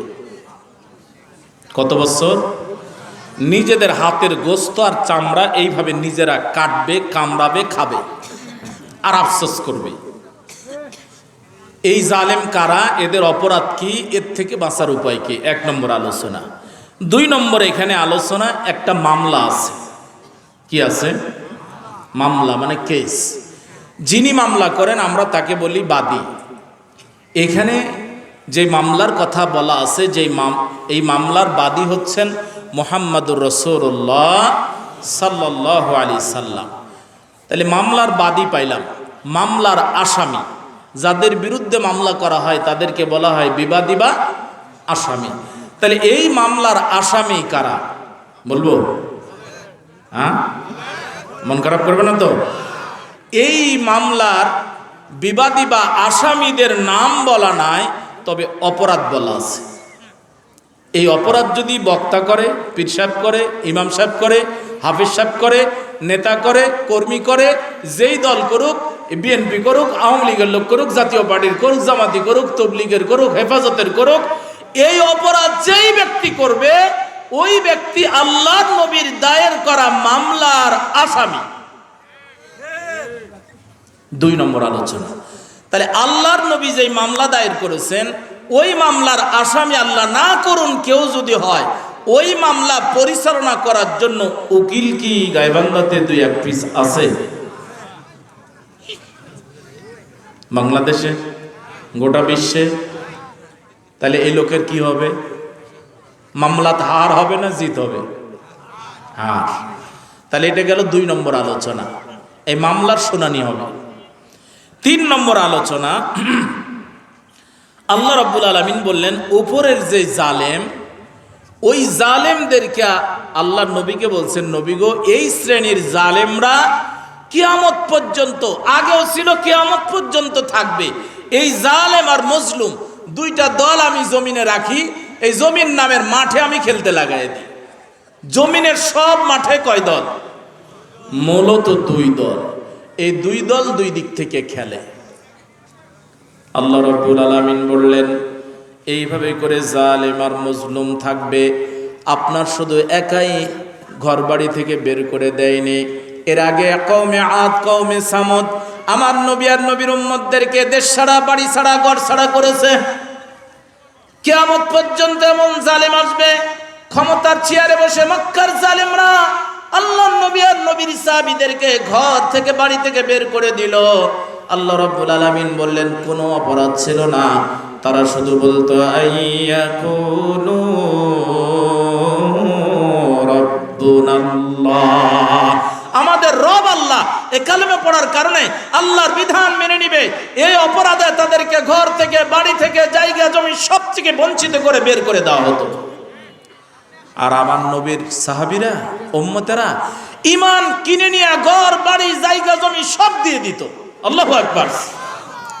আর আমরা ঈমান আমল সব বেচা লাগলেও বেচবে, কিন্তু ব্যবসা যেন ঠিক থাকে, চাকরি যেন ঠিক থাকে। হুজুর চাকরি করি তো, চাকরি করেন তাই বলে জালেমক চান্দা দিবেন, এই কথা বলেন, দেয় না? দেয় না। ব্যবসা করে, ব্যবসা যাতে বন্ধ না হয় এজন্য জালেমের কাছে গিয়া গোপনে জালেমের চান্দা দেয়। গাইবান্ধাতে দুই এক পিস আছে না? আল্লাহ বললেন এই জালেম। মজার ব্যাপার হচ্ছে আল্লাহ বললেন, ওয়ালা তাহসাবান্নাল্লাহা গাফিলান আম্মা ইয়ামালুজ জালিমুন। নবী গো, আপনার উম্মতদেরকে জানায় দেন, এই জমিনের উপরে কোন জালেমকে আমি ছেড়ে দেইনি, একটুখানি ঢিল দিয়ে রাখি, কিন্তু রশিটা ছেড়ে দেই না। জালিমকে যা চাই আমি জালিমকে সব দেই। যখন দেখবেন হে নবী জালিমকে আমি বেশি দিচ্ছি, যা চাই তাই দেই, তখন মজলুমদেরকে আল্লাহ বলছে, তোমরা মন খারাপ করো না, তোমরা কষ্ট পাও না, কারণ জালেমকে দিচ্ছি, জালেমকে ধরার সময় হয়ে গেছে। জালেমকে ধরার আগে আল্লাহ খেতে দেন। যেমন আপনি মাছ শিকার করতে গেলে যাওয়ার সাথে সাথে মাছ শিকার করেন নাকি? বড়শি ফেলার আগে খাবার দেন, টোপ দেন, চার দেন, চার নিয়ে সুন্দর করে দামি চার ছিটায় দিলেন, মাছ চতুর্দিক থেকে দৌড় দিয়েছে, এইভাবে মহড়া দেয়, এইদিকে কেউ নাই, এইদিকে কেউ নাই।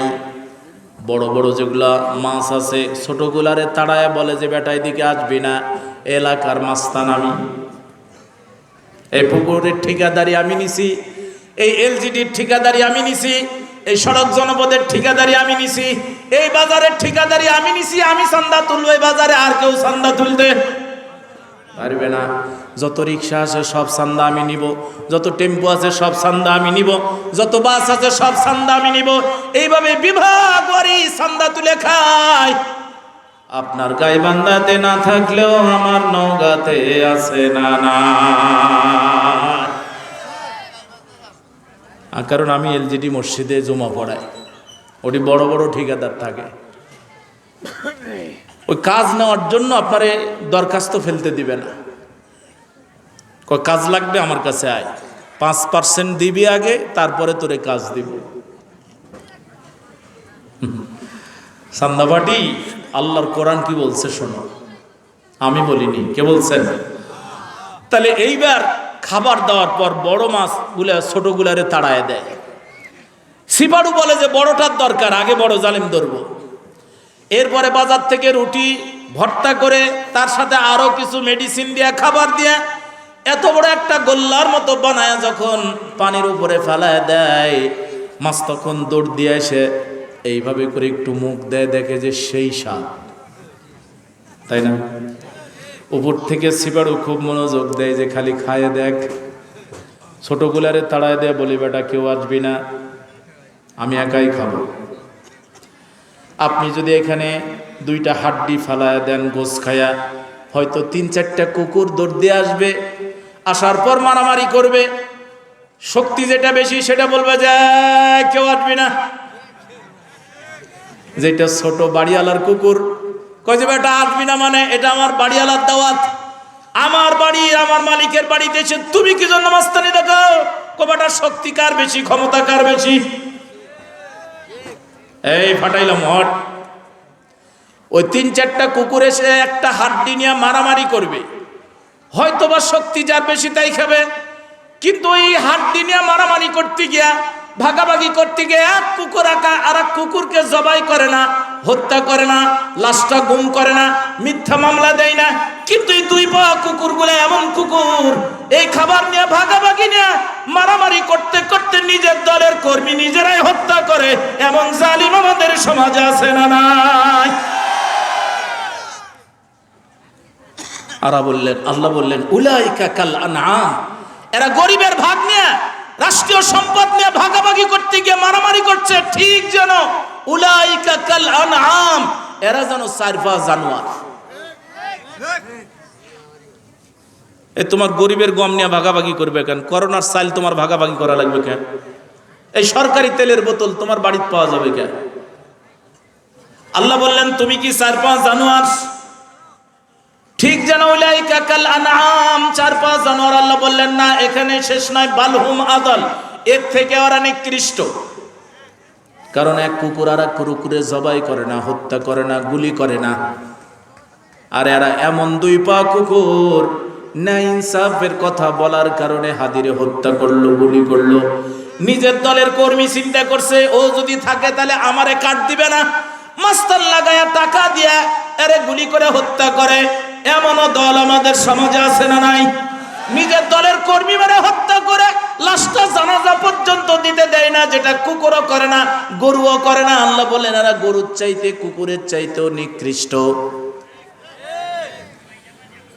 বিড়ি টানতে টানতে লাস্টে যতটুকুন থাকে ওটারে আমার এলাকায় মোথা বলে। আপনারা কি বলেন? মোথা? হ্যাঁ, গুয়া। তো এই মোথা আপনি যখন লাস্টের টান নাকি সুখটা, অনেক দিন আগে ওই আপনার গাইবান্ধা আমি আসতেছিলাম, সম্ভবত সাদুল্লাপুর। আমি তখন ফাজিলে পড়ি, এই সাদুল্লাপুরে ইসলাম ব্যাংকে চাকরি করতো আমার নওগাঁতে।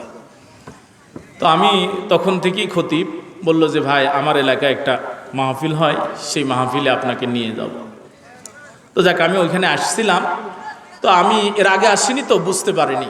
তখন আমার গাড়ি নাই, আমি তখন বাই রোডে আসতেছি, বগুড়া 4 মাথায় এসে তখন সময় দেখি, জুমার দিন জুমার নামাজ পড়ে বের হয়েছি, তো সময় দেখি মোটামুটি যে মাহফিল ধরাটা কঠিন।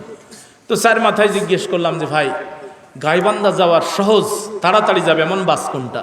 তো শ্রমিকেরা বলছে হুজুর অমন বাসে তো আপনাকে নিবে না, তাড়াতাড়ি যাবে ঢাকা কোচগুলা, কিন্তু এইখানে ঢাকা কোচে নিবে না। আমি বললাম যে ভাই আমার একটু নিলে হয় না, আমি যেহেতু ওয়াজে যাব। বলছে হুজুর তাহলে ওই যে লাল বাহিনী আছে, লাল পোশাক গায়ে দেওয়া আছে, ওরা ওইখানে ডিউটি করতেছে, ওদের গিয়ে বুঝায় বলেন যে আমার মাহফিল আছে, ওরা বললে নিবে। এবার ওদের কাছে গিয়ে বললাম যে ভাই আমার একটু ঢাকার বাসে দেন, আমি গাইবান্ধা যে মাহফিল ধরবো, তাছাড়া মাহফিল হবে না। তো বললো ঠিক আছে এখানে দাঁড়ান। তো যাক ঢাকা থেকে একটা গাড়ি আসলো, হাত উঠায় আমাকে উঠায় দিয়ে বলছে হুজুর মাহফিলে যাবে, গাইবান্ধার নামায় দিবে। তো যাক আমি ওই বাসে উঠলাম। তো বাসে ওঠার পর কিছুক্ষণ পর দেখি একজন বিড়ি বের করছে, বুঝছেন? তো পাশ থেকে বলতেছে যে ভাই বাসের মধ্যে আপনি বিড়ি টানতেছেন মানে? এতে এতগুলা মানুষ আছে। তো যারা বিড়ি টানে না তাদের কাছে তো অসহ্য। তো একজন বলছে যে কিছুক্ষণ আগে ফুটবলে যে বিরতি দিয়েছে সেখানে কেন টানতে পারেননি? কয় ভাই ওয়াশরুমে গেছে, ওয়াশরুম সেরে এসে একটু নাস্তা করতে করতেই সময় হয়ে গেছে। ভাই বাসে উঠছি 6 ঘন্টা হলো, নিশা খরে গেছে, নিশা খরায় গেছে। তো খরায় মানে অত বুঝতে না পারলেও বুঝলাম যে 6 ঘন্টা ধরে বিড়ি টানতে না পারে আর ভালো লাগতেছে না। বলতেছে ভাই এই 1-2টা টান মেরে ছেড়ে দিচ্ছি, ফলাই দিব।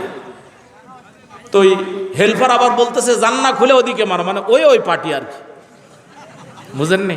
বলছে জান্নাটা খুলে 2 টান দিয়ে ছেড়ে দাও। পিছন থেকে বলছে কিসের 2 টান? শেষ টান, সুখ টান, ওইটা না দিলে নাকি আর সুখই হবে না।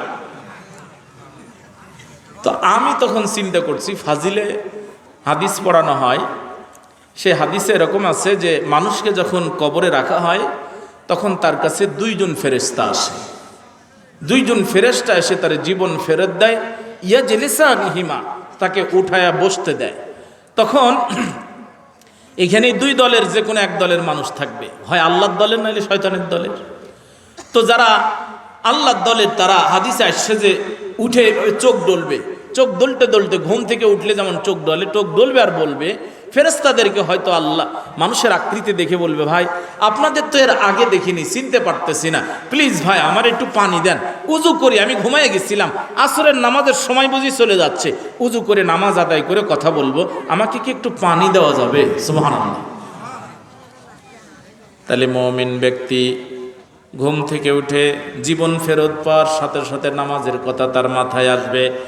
আমার চিন্তা হলো যে লোকটা 6 ঘন্টা বিড়ি না টাইনা নিশা করে গেছে, এই লোকটা যদি মরে যায়, মৃত্যুবরণ করার পর অন্তত 5-7-10 ঘন্টা লাগবে মাটি দিতে।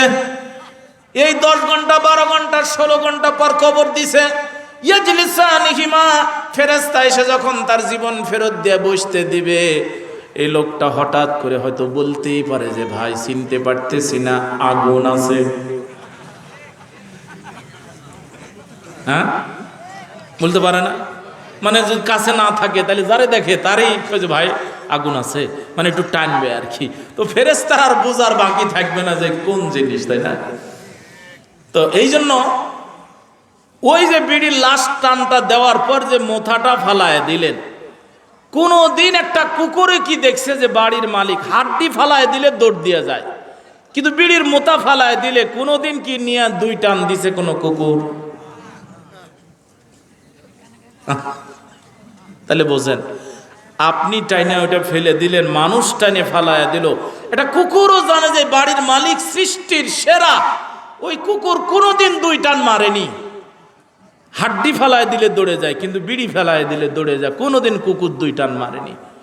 আল্লাহ বললেন উলাইকা কাল আনআম, ঠিক যেন 4 পা জানোয়ার, বালহুম আদাল, এর থেকে ওরা খারাপ। কুকুরও বিড়ি টানে না, এরা খামাখা দুবেলা খালি বিড়ি টানে। একটা গরুর ষাঁড় যৌবনের চাহিদা পূরণের জন্য আর একটা ষাঁড়ের কাছে যায় না, গাভীর কাছে যায়, কিন্তু এই মানুষগুলা গরুর চাইতেও খারাপ। যৌবনের চাহিদা পূরণের জন্য এক পুরুষ আর এক পুরুষে বিবাহ করবে, এক মহিলা আর এক মহিলাকে বিবাহ করবে। অনেক দেশ আছে এটা নিয়ম করে আইন করে বৈধ করে ফেলছে। আল্লাহ বললেন এরা গরুর থেকে কুকুরের থেকে ওরা নিকৃষ্ট। জোরে বলেন ঠিক কিনা? প্রিয় উপস্থিতি, আল্লাহ বলেন এই জালেমকে আমি খেতে দিই। এরপর মাছ যখন ওই টোপটা খেয়ে ফেলে, ছিপ তখন টান দেয়, মাছ তখন গোটা এলাকা দৌড়ায় আর কয় যে না আমার এলাকা বিশাল, আমারে ধরতে পারবা না। বলে যে তোর এই পুকুরের 14 গুণ সুতা আমার হইলে আছে, ঠিক না? আল্লাহ বললেন ফাতাহনা আলাইহিম, আমি জালেমকে সব খাবার দেই, গরিবের দেই, এতিমের দেই, রাষ্ট্রের বরাদ্দ। কোন দিক থেকে খাবি? জালিম যেদিকে যায় সেদিকে দরজা খুলে যায়। ফাতাহনা আলাইহিম আবওয়াবা কুল্লি শাই, জালিমকে সব সুযোগ সুবিধা দেই। হাত্তা ইযা ফারিহু বিমা উতু, আল্লাহ বললেন আমার দেওয়া নিয়ামত সুযোগ সুবিধা পেয়ে যখন তারই নিয়ামত নিয়ে গাজা নিয়ে ব্যস্ত থাকে, ফাআখাযনাহুম বাগতা, আমি আল্লাহ একদিন জালিমকে হঠাৎ করে ধরে ফেলি। ফাইযা হুম মুবলিসুন, এই জালিম আর কি করবে বুঝতে পারে না, হঠাৎ করে ধরে ফেলি। গান বলতে বলতে, জেনা করতে করতে, টাকা পয়সা নিয়ে আনন্দ ফুর্তি করতে করতে ধরে ফেলি। জালিম যদি বলে যে আল্লাহ অনেক টাকা জমাইছি, কিছু টাকা ব্যাংক থেকে উঠায় নি, আল্লাহ বলবে সময় নাই। কারণ জালিমকে যখন ধরি হঠাৎ করে ধরে, জালিম যদি বলে যে আল্লাহ খাবার দাবার সব রেডি আছে, একটু খাবার খেয়ে নি, আল্লাহ কয় সময় নাই, কারণ জালেমকে আমি হঠাৎ করে ধরবো। যদি বলে আল্লাহ কোট প্যান্ট টাই লাগাইলি, আল্লাহ কবে সময় নাই, হঠাৎ করে ধরি। আর এক আয়াতে আল্লাহ রাব্বুল আলামিন বললেন জালেমকে ধরার আগে খাবার দেই, জালেমকে হঠাৎ করে ধরি। ইন্না বাতশা রাব্বিকা লাশাদীদ, জালেমকে আল্লাহ শক্ত করে ধরেন। আল্লাহ রাব্বুল আলামিন কোরআনে কারিমে ডাক দিয়ে বলছেন হুয়াল্লাযী আখরাজাল্লাযীনা কাফারু মিন আহলিল কিতাবি মিন দিয়ারিহিম লিআওয়ালিল হাসর, আমি কাফেরদেরকে জালেমদেরকে যেদিন ধরি প্রথম আগাতেই তাদেরকে ঘর বাড়ি থেকে বের করে দিই। কে বলছেন? জালিমদের ঘর বাড়ি থেকে বের করে দেয়। কেন? আল্লাহ বলতেছেন, ও নবী, আপনাকে মক্কা থেকে ঘর বাড়ি থেকে বের করে দিছে, কোনো অপরাধ ছিল না, ঘর ছাড়া বাড়ি ছাড়া আপনি নিজেও মক্কা ছেড়ে মদিনায় আসছেন। মনে রাখবেন, এমন একদিন সময় আসবে জালেমকে আমি প্রথমে আঘাত করব, ঘর বাড়ি থেকে বের করে দেব। কেন? কারণ হচ্ছে যে এদের জুলুমে অনেক মানুষ ঘর ছাড়া বাড়ি ছাড়া। এই জন্য আমি একটু প্রতিশোধ নিয়ে দেখাই যে দেখ, স্ত্রী ছাড়া থাকতে কেমন লাগে, একটু থাক, কোলের বাচ্চা ছেড়ে বাইরে দিনের পর দিন ঘুরবি, কেমন লাগে? কারণ আমার অনেক মুমিন বান্দা তোমার জুলুমের কারণে ঘর ছাড়া বাড়ি ছাড়া, স্ত্রী ছিল বিধবার মতো, সন্তানগুলো এতিমের মতো কান্নাকাটি করেছে, কিন্তু তোমাদের কলিজায় দয়া হয়নি। মায়ের কোল থেকে সন্তান ছিনিয়ে নিয়ে গেছে, তোমাদের দয়া হয়নি। মায়ের সামনে বাবার সামনে সন্তান হত্যা করেছো, জানাজা করতে দাওনি। এই জন্য আল্লাহ বললেন, জালেমদেরকে আমি ঘর থেকে বার করে দিয়ে দেখাবো যে দেখ কেমন লাগে। কার কথা? মা জানানতুম আন্নাহুম ইয়াখরুজু। আল্লাহ বললেন, তোমরা তো কোনোদিন ধারণাই করো নাই যে জালেমরা একদিন ঘর বাড়ি ছেড়ে পালাবে আর তোমরা থাকবা। ওয়াজান্নু আন্নাহুম মানিয়াতুহুম হুসুনুহুম মিনাল্লাহ। যারা জুলুম করে, যারা হত্যা করে, দখল করে, তারাও মনে করে আমাদেরকে কেউ ধরতে পারবে না। এমনকি আল্লাহর পক্ষ থেকেও যদি বাধা আসে, তাহলে আটকাবার মতো আমাদের অনেক রাস্তা আছে। কারণ আমাদের পুলিশ আছে, বিজিবি আছে, আর্মি আছে, দেশি শক্তি, বিদেশি শক্তি, পেশি শক্তি সব আছে। সব শক্তি তো আমাদের। কে আমাদেরকে ধরবে? আমাদেরকে কেউ ধরতে পারবে না, নামাতে পারবে না। বলে না, বলে না? আল্লাহ রাব্বুল আলামিন বললেন, ফাতাহুমুল্লাহু মিন হাইসু লাম ইয়াহতাসিবু। আমি জালেমদেরকে এমন এক দিক থেকে ধরি যেই দিকের চিন্তা তাদের মাথায় থাকে না। যেই দরজা দিয়ে আমি আসি ওই দরজার কথা চিন্তা থাকে না। জালেম মনে করে হুজুররা ধরবে, হুজুরদের মার, এই দল ধরবে, এই দলকে শেষ করে ফেল, এদের হত্যা কর, এদের গুম কর, এদের খুন কর। এইভাবে করে পেশি শক্তি, দেশি শক্তি, বিদেশি শক্তি, প্রশাসনিক শক্তি সব তারা নিয়ন্ত্রণে রাখে। আল্লাহ বললেন, এমন এক দিক দিয়ে ধরবো ওই দিকের চিন্তা তাদের মাথায় থাকে না। ফাতাহুমুল্লাহু মিন হাইসু লাম ইয়াহতাসিবু ওয়া কাযাফা ফি কুলুবিহিমুর রুবা। জালেমকে যেদিন ধরবে সেই দিন তার অন্তরে ভয় লাগায় দেন কে?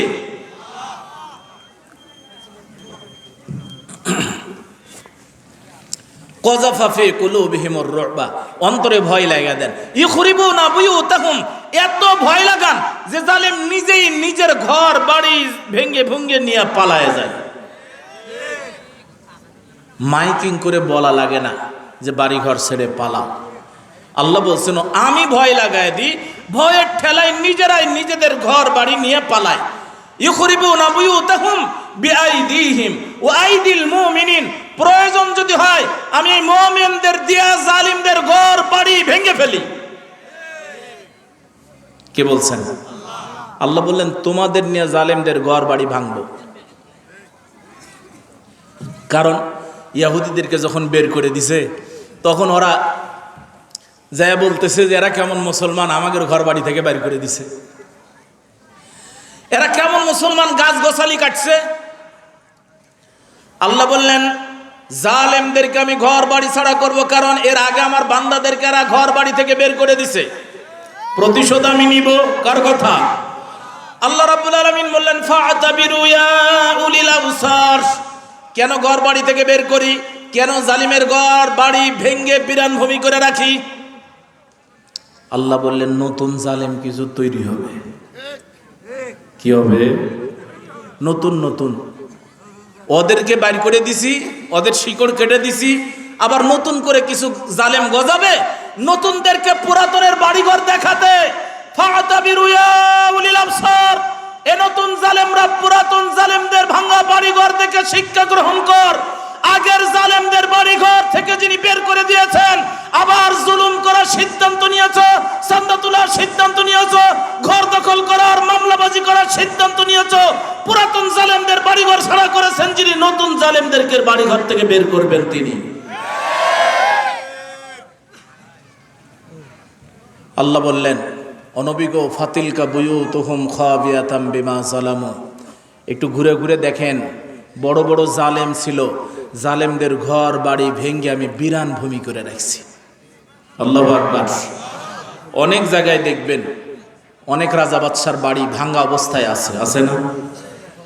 ওইখানে এমন শাসক ছিল যে তাদের বাড়ির সামনে দিয়ে ছাতা ফুটে নিয়ে যাওয়া যেত না, জুতা পরে যাওয়া যেত না। ওই জুতা পরে গেলে ওরে মারবে। বাদশার বাড়ির সামনে দিয়া, রাজার বাড়ির সামনে দিয়া স্যান্ডেল পরে, জুতা পরে, ছাতা নিয়ে যাওয়া নিষেধ। ওই জালেমদের ঘর বাড়ি ভেঙ্গে এখন আল্লাহ রেখে দিয়েছেন। শত শত বছরের আগের বাড়ি, রাজবাড়িগুলো এখনো আছে না? ওর মধ্যে ভালো ছিল, খারাপ ছিল, ওগুলা রাখছেন যে দেখ এইটা জালেম ছিল, জালেমের বাড়িঘর দেখ। আর যারা ভালো শাসক ছিল তাদের ইতিহাস ঐতিহ্য আছে। আর জালেমদের ভাঙ্গা বাড়ি, কওমে আদ, কওমে সামুদ, অনেক জালেম, আল্লাহ বললেন ওদের বাড়ি ঘর ভেঙ্গে আমি রেখে দিয়েছি নতুন জালেমদের দেখাতে। ইন্না ফি যালিকা লাআয়া, এগুলো নিদর্শন। লিকওমি ইয়ালামুন, যারা বুঝে, যারা জ্ঞানী তাদের জন্য। কিন্তু তোমরা তো বুঝো না, তোমরা তো শিক্ষা নাও না। তোমরা পুরাতন জালেম গেলে আবার মনে করো যে এবার আমরা।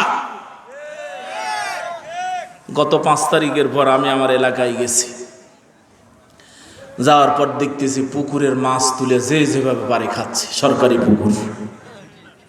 আপনাদের এলাকায় তো এরকম হয়নি নাকি? তো আমি বললাম, সালাম দিয়ে বললাম, ভাই খবর কয়। হুজুর বিজয়ের আনন্দ। ইজ্জত দিয়েছে, কিসের আনন্দ? বিজয়ের আনন্দ। আমি বললাম ঢাকায় ছাত্ররা মরে আর তোমরা মাছ খেয়ে বিজয়ের আনন্দ করতেছো। হুজুর আপনি? আমি বললাম হ্যাঁ আমি। এই পুকুরের মাছ কে ছাড়ছে? তোমাদের বাপে ছাড়ছে। হুজুর এই পুকুর সরকারি পুকুর, অল্প টাকায় ডাক দেওয়া হবে 20 লাখ আর নিচে 5 লাখ, আর বাকিগুলা ভাগ বাটোয়ারা করে খাইছে।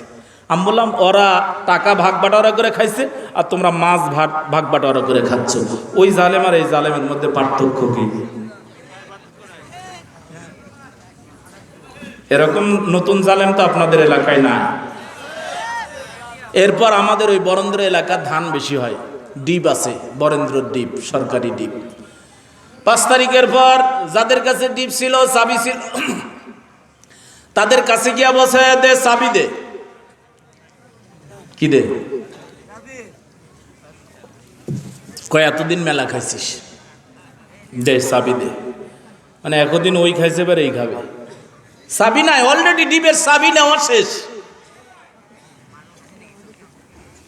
এরপরে এই 2-1 মাস আগে আবার দেখতেছি একজন বলছে তোর নামই ডিবের কাগজপত্র সব, তুই ম্যানেজার, তোর কাছে চাবি থাকবে, তুই সব করবি, কিন্তু মাস শেষে টাকাটা আমার অ্যাকাউন্টে দিবি। কাগজ পার করে নিলে মানুষ বদনাম করবে। এলাকায় যদি থাকতে চাস তাহলে ম্যানেজারি করবি, ডিপ চালাবি, সব তোর নামে থাকবে, কিন্তু খালি টাকাটা আমার অ্যাকাউন্টে দিবি। কি এরকম জালেম চোখে পড়ে? এই আল্লাহ কি তোমাদেরকে ওই পুকুর মারিয়া, এরপর রাস্তার বরাদ্দ মারিয়া গরিব আর এতিমের গম খাওয়ার জন্য পাঠাইছে? তোমার সৃষ্টির 50,000 বছর আগে রিজিক লেখছে। আল্লাহু আকবার। তুমি কি জন্য ওই গমের দিকে তাকাও? কি জন্য সরকারি সম্পদের দিকে তোমার নজর? রাগ করলেন আপনারা?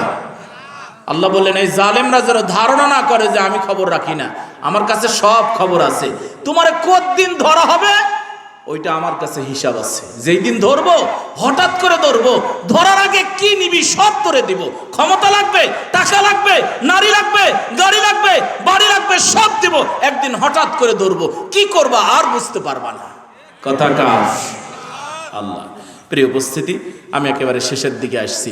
তাহলে প্রথম হচ্ছে এমন জালেম যারা নিজেদের হাতের গোস্ত নিজেরাই কামড়ে খাবে। মনে আছে আপনাদের? তো সময় কম, আমি এই একটা ওয়াজ করেই ছেড়ে দেব, আর 5-7-10 মিনিট ইনশাআল্লাহ। তাহলে কারা নিজেদের চামড়া, নিজেদের গোস্ত নিজেরাই কামড়ে কামড়ে 50,000 বছর ধরে আফসোস করবে?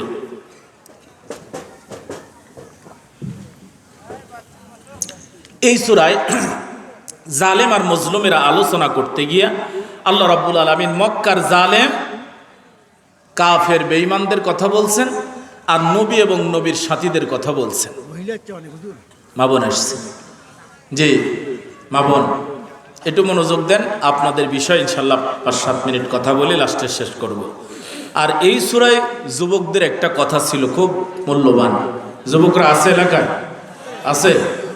এই তোমাদের কপালে যে মোবাইলে ফোন করে করে তোমাদের কপালে ময়দা সুন্দরী আছে, কি আছে?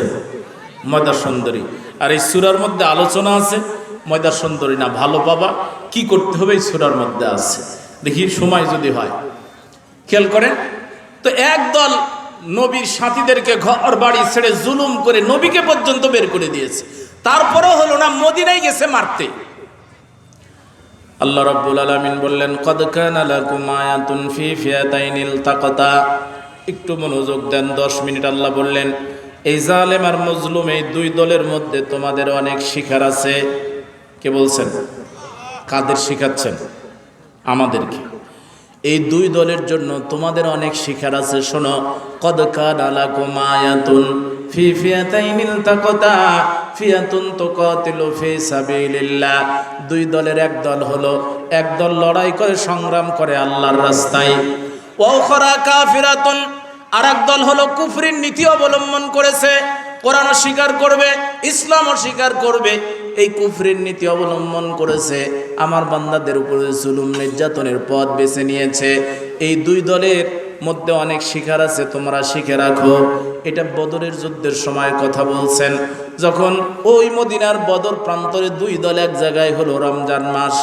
এক দলের টাকা নাই, খাবার নাই, সোয়ারি নাই, অস্ত্র নাই, লোক নাই, সৈন্য নাই। আর এক দলের অস্ত্রের অভাব নাই, টাকা পয়সার অভাব নাই, খাবারের অভাব নাই, অস্ত্রের অভাব নাই। ওরা মক্কা থেকে আসতে। তৃতীয় আর একটা দল মদিনায় মুনাফিক, এরা বলছে তোমরা আসলে ভিতরে ভিতরে আমরাও তোমাদের সহযোগিতা করব। এইবার এই দুই দল এক জায়গায় হলো, ওই দল এই দলের খবর নাই, এই দল ওই দলের খবর নাই। ওই দল এই দলের খবর নিয়ে ওরা আনন্দ করে হাসাহাসি করতেছে আর বলতেছে যে ভাই খুব একটা আনন্দের সংবাদ আছে। কয় কিসের আনন্দের সংবাদ? কয় স্যার খোঁজ নিয়ে দেখলাম মোটামুটি ওরা সংখ্যায় 300 জন হবে। কয়জন? 300 জন হবে। তারপরও অস্ত্র নাই, খাবার নাই, রসদ নাই, এরপরে সোয়ারি নাই, হাঁটে হাঁটে আসছে, রোজা থেকে আসছে, সব দিক থেকে দুর্বল। এই জন্য এই দুর্বল দলের সাথে যুদ্ধ লাগলে তারা পারবে না। এরা আসছে কয়েক হাজার, বলতেছে 3 জনে মিলে একজনেরই মারবে, এরকম একটা অবস্থা। এই দল আবার ওই দলের খবর নিতে গেল, এরা খবর নিয়ে দেখে ওরা কয়েক হাজার আসছে, অস্ত্র বেশি, রসদ বেশি, খাবার বেশি, সৈন্য বেশি, সব কিছুই তাদের বেশি। দুই দলের খবর নিয়ে দুই জায়গায় তারা অবস্থান করছে। কোরআনের ভাষায় এক দলকে উচ্চভূমি আর এক দলের জায়গা নিচু ভূমি বলা হয়েছে। আমি সেই জায়গাগুলোতে গেছি, ওইখানে একটা মসজিদ আছে, মসজিদে আরেশ, যেখানে আল্লাহর নবী সাজদা দিয়েছিলেন। আমি ওই জায়গাতেও গিয়েছি। ওই যুদ্ধে আবু জেহেল নিহত হয়ে যে গর্তের মধ্যে পড়েছিলেন। খেয়াল করুন, ওইখানে একটা পাহাড় আছে, ওই পাহাড়ের নাম হলো জাবালুল মালাইকা। আল্লাহ ওইগুলা রাখছেন আর বলছেন ওইখানে গিয়ে ঘুরে ঘুরে দেখ, অনেক শিখতে পারবি। জালেম আর মজলুম কেমন করে কি হয় ওইখানে থেকে শিখবি। আমি ওইখানে গেলাম, আল্লাহর কোরআনের আয়াতটা মনে পড়লো। আল্লাহ বলেন এই দুই দলের মধ্যে অনেক শিখার আছে। এক দল হলো আল্লাহর রাস্তায় লড়াই আর সংগ্রাম করে, কোনো উদ্দেশ্য নাই, লক্ষ্য নাই, শুধুমাত্র আল্লাহর প্রেম আর ভালোবাসা, দিন প্রতিষ্ঠার জন্য। ওখরা কাফিরাতুন, আর এক দল হলো কুফরির নীতি অবলম্বন করেছে, আল্লাহর কিতাব ইসলামকে অস্বীকার করবে, কুফরি করবে। এই দুই দল এক জায়গায় হয়ে কাফের দলেরা দেখলো যে সংখ্যায় কম, অস্ত্র নাই, খাবার নাই। ওরা তখন গিয়া বলতেছে এই নর্তকীরা কোথায়? কয় স্যার আছে। কয় নর্তকীদের নিয়ে আসো। এবার নর্তকীদের দিয়ে নাচতে লাগায় দিল আর বলল মদ পরিবেশন করো। ওরা মদ পান করে আর নর্তকী নাচায় আর বিজয়ের আনন্দ করে। কথা বোঝা গেল? জালেমের দলের আনন্দ এইভাবে যুগে যুগে হবে। অনেকে দল খুঁজে পায় না। হুজুর সবাই তো দেখতেছি মোটামুটি সেম সেম, দল কিভাবে চিনবেন? আল্লাহর কোরআন থেকে দেখেন বিজয়ের আনন্দ। আরে বাবা, খেলা এখনো শুরু হয়নি, হয়েছে? যুদ্ধ শুরু হয়েছে, তাতেই বিজয়ের আনন্দ করছে। কেন? কছে ওদের লোক নাই, ওদের অস্ত্র নাই, ওদের টাকা নাই। এই জন্যে যাদের অস্ত্র নাই, যাদের লোক কম, যাদের টাকা কম, এরা নাকি কোনোদিন ক্ষমতায় যেতে পারবে না, বিজয় হতে পারবে না। যাদের টাকা বেশি, আমরাও তো বলি যে হুজুর ঠিকই আছে, এই লোকটা খুবই ভালো, কিন্তু এর বিপরীতে যিনি আছে ওনার টাকার অভাব নাই, কোটি কোটি টাকা, তার মানে যার টাকা আছে সেই ক্ষমতায় চলে যাবে, এমন চিন্তা চেতনা আমাদের মাথায়ও আছে না নাই? আল্লাহ বললেন দেখো, ওই দল গিয়া বিজয়ের আনন্দ করছে যুদ্ধের আগেই, নারী নাচাচ্ছে, মদ পান করতেছে আর আনন্দ করতেছে যে আমরা ক্ষমতায় চলে গেছি, আমাদের বিজয় হলো কি হলো। এই দল খবর নিয়ে দেখে যে ওদের টাকা পয়সা বেশি, রসদ বেশি, খাবার বেশি, সৈন্য বেশি, অস্ত্র বেশি। আল্লাহর নবী তখন যে জায়গায় মসজিদে আরেশ ওইখানে সেজদা দিলেন, দিয়ে বলছেন আল্লাহ তুমি যদি চাও এগুলো শহীদ হবে তাহলে সবাই শাহাদাতের তামান নিয়ে আসছি, আর তুমি যদি চাও তোমার দ্বীনের কালেমা আকাশে উড়ুক আল্লাহ, তাহলে আমাদের সাহায্য দরকার। এখন তুমি যেই সিদ্ধান্ত নিবা আমরা মাথা পেতে নিব, যদি শাহাদত চাও তাহলে শহীদ, আমরা রক্ত দিয়ে জমিন লাল করব, আর দ্বীনের বিজয় চাইলে আমাদের সাহায্য দরকার। আমার এই কয়েকজন, আমাদের অস্ত্র নাই, অর্থ নাই, টাকা নাই, তবে আমাদের যে শক্তি আছে ওদের নাই। ও আল্লাহ, আমাদের ঈমানের সর্বোচ্চটা আমরা দিতে রাজি আছি। আল্লাহু আকবার। আল্লাহ বললেন আনতুমুল আলাউনা, সমস্যা নাই, ঈমান আছে, তোদেরই বিজয় হবে। আল্লাহু আকবার। কোয়ান্টিটির দরকার নাই, পার্সেন্টেজের বেশি দরকার নাই। ইন আনতুমুল আলাউনা ইন কুনতুম মুমিনিন, বিজয় তোমাদের হবে, তবে ঈমান মজবুত করো। কথা কার? এইবার ওই দল নাচ গান করে আনন্দ করতেছে, মদ পান করতেছে, আর এই দল সেজদায় পড়ে আল্লাহর কাছে কাঁদতেছে। আল্লাহ বললেন নবী গো মাথা উঠান, আপনি যদি মসজিদে নবীতে দোয়া করতেন হিসাব আলাদা হতো। এখন যেহেতু মাঠে আসছেন, মাঠে যেহেতু নেমে পড়ছেন, টাকা নাই, অস্ত্র নাই, লোক নাই, তারপরও মাঠে নামছেন, সহযোগিতা করবে কে? অমন কোটি কোটি গোটা দুনিয়া বিক্রি করে আসলেও হবে না যদি আকাশ থেকে সিদ্ধান্ত। কিন্তু আমাদের বিশ্বাস ঈমান তো আগেই লটপটে হয়ে যায়। এইবার আল্লাহ বললেন ওয়াল্লাহু ইয়াইয়িদু বিনাসরিহি মান ইয়াশা, দুই দল এক জায়গায় হলো, আমি যারা ইচ্ছা বিজয় দিলাম। আল্লাহ নবীকে বললেন মাথা উঠান, সালাসাতি আলাফিম মিনাল মালাইকাতি মুনজালিন, নবী গো 3000 ফেরেশতা আমি নাজিল করব। জোরে বলেন সুবহানাল্লাহ। লোক লাগবে, সমস্যা নাই, এগুলা লোক তোমার সাথে নয়তো কি হয়েছে, 313 জনে যদি থাকো, ঈমান যদি মজবুত হয়, আমি আল্লাহ যদি সিদ্ধান্ত নিই বিজয় দেওয়ার, ফেরেশতা পাঠায়া তোমাদের কথা আগেই বলে দিব। জোরে বলেন আল্লাহু আকবার। ওই পাহাড় আজও আছে, ওইটা হলো জাবালুল মালাইকা। ওই পাহাড়টা নাকি পাথরের ছিল, অনেকে বলে যে পাহাড়টা এখনো আছে, ওটা বালির পাহাড়, ফেরেশতা নাজিল হওয়ার কারণে পাহাড়টা ধসে বালি হয়ে গেছে, আজও আছে। ওই যুদ্ধে শয়তানও গেছে। কে গেছে? শয়তান গেছে। শয়তান কোন দলে? শয়তানের দলে। শয়তান এক নেতার রূপ ধারণ করে বদরের যুদ্ধে গেছে। যাওয়ার পর বলতেছে ভাইরা আমার চলুন, আজকে মুসলমানদের শেষ দিন, আজকে সবগুলারে মারে কাটা গোটা মদিনা বিজয় করে ফেলবো, মক্কা মদিনা আমাদের, এখানে কোনো মুহাম্মাদের দলের কোনো লোক থাকবে না, এই গোটা এলাকা আমাদের। আল্লাহ বলছে তোর বাপের এলাকা। এবার বলছে যে ঠিক আছে আয় দেখি। তো এখন শয়তান গিয়া ময়দানে যখন লড়াই শুরু হয়েছে, এতক্ষণ শয়তান আগে আগে ছিল। শয়তান আর শয়তান দলের দল কিভাবে চিনবেন? কাফেরদের দল, শয়তানের দল, মুনাফিকের দল কিভাবে চিনবেন? বিপদে পড়লে যেই দলের নেতারা পালায় ওটা হলো শয়তানের দল। কর্মীদের থুয়ে নেতারা পালাবে, এটা কার দল? মুনাফিকের দল, শয়তানের দল। তো এখন দুই দল যখন এক জায়গায় হয়েছে, তখন আল্লাহ বলছেন কয় হাজার ফেরেশতা? প্রয়োজন যদি হয় খামসাতি আলাফিম মিনাল মালাইকাতি মুসাব্বিবিন, 5000 ফেরেশতা দিবেন। তো এখন শয়তান খেয়াল করছে যে আকাশ থেকে সাদা পোশাকধারী ওই পাহাড়ের উপরে নাজিল হচ্ছে। শয়তান বুঝতে পেরেছে যে আজকে পিটন কপালে আছে না না। তো বনি বকর গোত্রের নেতা সামনে যে ছিল, হঠাৎ করে দেখতেছে শয়তানের ওই পিছন দিয়ে খালি ফটফট ফটফট ফট